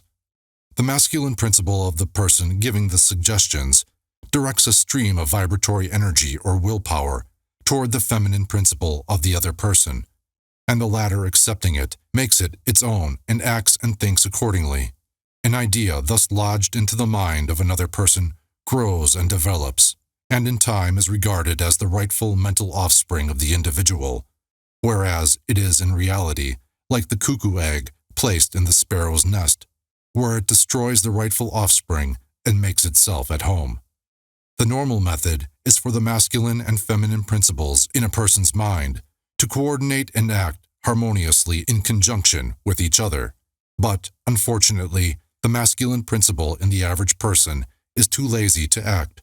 The display of willpower is too slight, and the consequence is that such persons are ruled almost entirely by the minds and wills of other persons, whom they allow to do their thinking and willing for them. How few original thoughts or original actions are performed by the average person. Are not the majority of persons mere shadows and echoes of others, having stronger wills or minds than themselves? The trouble is that the average person dwells almost altogether in his me consciousness and does not realize that he has such a thing as an I. He is polarized in his feminine principle of mind, and the masculine principle, in which is lodged the will, is allowed to remain inactive and not employed. The strong men and women of the world invariably manifest the masculine principle of will, and their strength depends materially upon this fact. Instead of living upon the impressions made upon their minds by others, they dominate their own minds by their will, obtaining the kind of mental images desired, and moreover, dominate the minds of others likewise in the same manner. Look at the strong people, how they manage to implant their seed thoughts in the minds of the masses of the people, thus causing the latter to think thoughts in accordance with the desires and wills of the strong individuals. This is why the masses of people are such sheep-like creatures, never originating an idea of their own, nor using their own powers of mental activity. The manifestation of mental gender may be noticed all around us in everyday life. The magnetic persons are those who are able to use the masculine principle in the way of impressing their ideas upon others. The actor, who makes people weep or cry as he wills, is employing this principle. And so is the successful orator, statesman, preacher, writer, or other people who are before the public attention. The peculiar influence exerted by some people over others is due to the manifestation of mental gender along the vibrational lines above indicated. In this principle lies the secret of personal magnetism, personal influence, fascination, etc., as well as the phenomena generally grouped under the name of hypnotism. The student who has familiarized himself with the phenomena, generally spoken of as psychic, will have discovered the important part played in the said phenomena by that force which science has styled suggestion, by which term is meant the process or method whereby an idea is transferred to or impressed upon the mind of another, causing the second mind to act in accordance therewith. A correct understanding of suggestion is necessary in order to intelligently comprehend the varied physical phenomena which suggestion underlies, but, still more, is a knowledge of vibration and mental gender necessary for the student of suggestion, for the whole principle of suggestion depends upon the principle of mental gender and vibration. It is customary for the writers and teachings of suggestion to explain that it is the objective or voluntary mind which make the mental impression or suggestion upon the subjective or involuntary mind. But they do not describe the process or give us any analogy in nature whereby we may more readily comprehend the idea. But if you will think of the matter in the light of the Hermetic teachings, you will be able to see that the energizing of the feminine principle by the vibratory energy of the masculine principle is in accordance to the universal laws of nature, and that the natural world affords countless analogies whereby the principle may be understood. In fact, the Hermetic teachings show that the very creation of the universe follows the same law, and that in all creative manifestations, upon the planes of the spiritual, the mental, and the physical, there is always in operation this principle of gender, this manifestation of the masculine and the feminine principles. As above, so below, as below, so above. And more than this, when the principle of mental gender is once grasped and understood, the varied phenomena of psychology at once becomes capable of intelligent classification and study, instead of being very much in the dark. The principle works out in practice because it is based upon the immutable universal laws of life. We shall not enter into an extended discussion of, or description of, the varied phenomena of mental influence or psychic activity.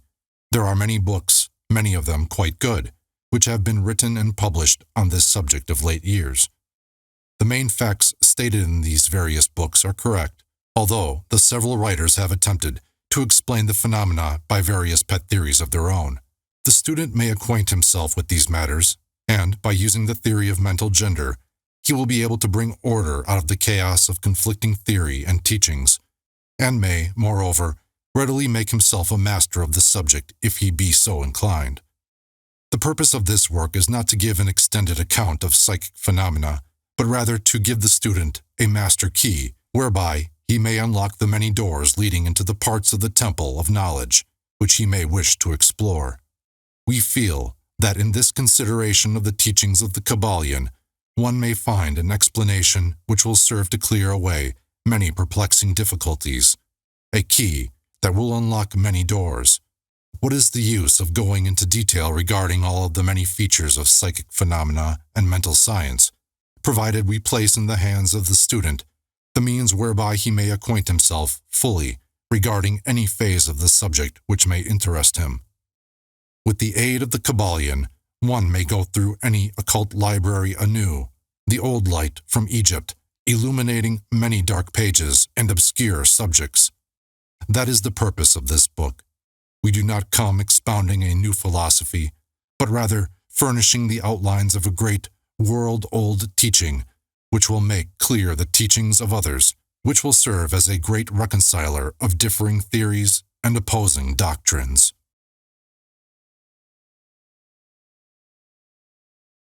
Chapter 15. Hermetic Axioms. The possession of knowledge, unless accompanied by a manifestation and expression in action, is like the hoarding of precious metals, a vain and foolish thing. Knowledge, like wealth, is intended for use. The law of use is universal, and he who violates it suffers by reason of his conflict with natural forces. The Kybalion. The Hermetic teachings, while always having been kept securely locked up in the minds of the fortunate possessors thereof, for reasons which we have already stated, were never intended to be merely stored away and secreted. The law of use is dwelt upon in the teachings, as you may see by reference to the above quotation from the Kybalion, which states it forcibly.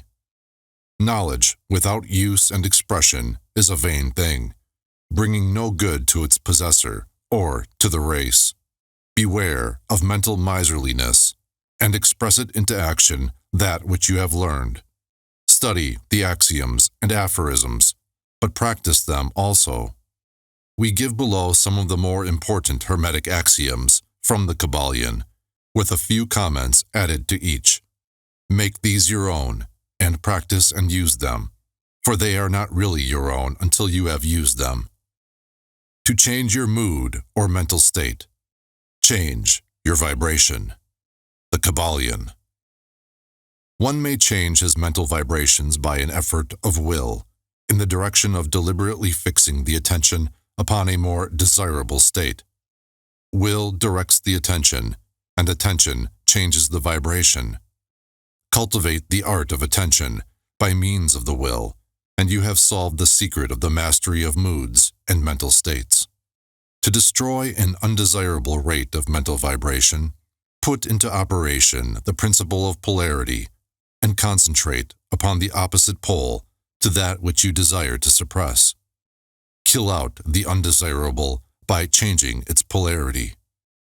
The Kybalion. This is one of the most important of the Hermetic formulas. It is based upon true scientific principles. We have shown you that a mental state and its opposite were merely the two poles of one thing, and that by mental transmutation, the polarity might be reversed. This principle is known to modern psychologists, who apply it to the breaking up of undesirable habits by bidding their students concentrate upon the opposite quality. If you are possessed of fear, do not waste time trying to kill out fear, but instead, cultivate the quality of courage, and the fear will disappear. Some writers have expressed this idea most forcibly by using the illustration of the dark room. You do not have to shovel out or sweep out the darkness, but by merely opening the shutters and letting in the light, the darkness has disappeared. To kill out a negative quality, concentrate upon the positive pole of that same quality, and the vibrations will gradually change from negative to positive, until finally you will become polarized on the positive pole instead of the negative. The reverse is also true, as many have found out to their sorrow when they have allowed themselves to vibrate too constantly on the negative pole of things. By changing your polarity, you may master your moods, change your mental states, remake your disposition, and build up character. Much of the mental mastery of the advanced Hermetics is due to this application of polarity, which is one of the important aspects of mental transmutation. Remember the Hermetic axiom, quoted previously, which says, "Mind, as well as metals and elements, may be transmuted from state to state, degree to degree, condition to condition, pole to pole, vibration to vibration." The Kybalion. The mastery of polarization is the mastery of the fundamental principles of mental transmutation, or mental alchemy. For unless one acquires the art of changing his own polarity, he will be unable to affect his environment. An understanding of this principle will enable one to change his own polarity, as well as that of others, if he will but devote the time, care, study, and practice necessary to master the art. The principle is true, but the results obtained depend upon the persistent patience and practice of the student. Rhythm may be neutralized by an application of the art of polarization. The Kybalion. As we have explained in previous chapters, the Hermetists hold that the principle of rhythm manifests on the mental plane as well as on the physical plane, and that the bewildering succession of moods, feelings, emotions, and other mental states are due to the backward and forward swing of the mental pendulum, which carries us from one extreme of feeling to the other. The Hermetists also teach that the law of neutralization enables one, to a great extent, to overcome the operation of rhythm in consciousness. As we have explained, there is a higher plane of consciousness, as well as the ordinary lower plane, and the master, by rising mentally to the higher plane, causes the swing of the mental pendulum to manifest on the lower plane, and he, dwelling on his higher plane, escapes the consciousness of the swing backward. This is effected by polarizing on the higher self, and thus raising the mental vibrations of the ego above those of the ordinary plane of consciousness. It is akin to rising above a thing and allowing it to pass beneath you. The advanced Hermetist polarizes himself at the positive pole of his being, the I am pole, rather than the pole of personality, and by refusing and denying the operation of rhythm, raises himself above its plane of consciousness, and standing firm in his statement of being, he allows the pendulum to swing back on the lower plane, without changing his polarity. This is accomplished by all individuals who have attained any degree of self-mastery, whether they understand the law or not.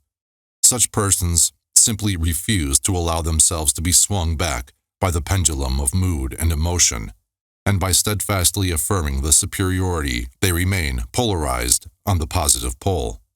The master, of course, attains a far greater degree of proficiency, because he understands the law which he is overcoming by a higher law, and by the use of his will, he attains a degree of poise and mental steadfastness, almost impossible of belief on the part of those who allow themselves to be swung backward and forward by the mental pendulum of moods and feelings.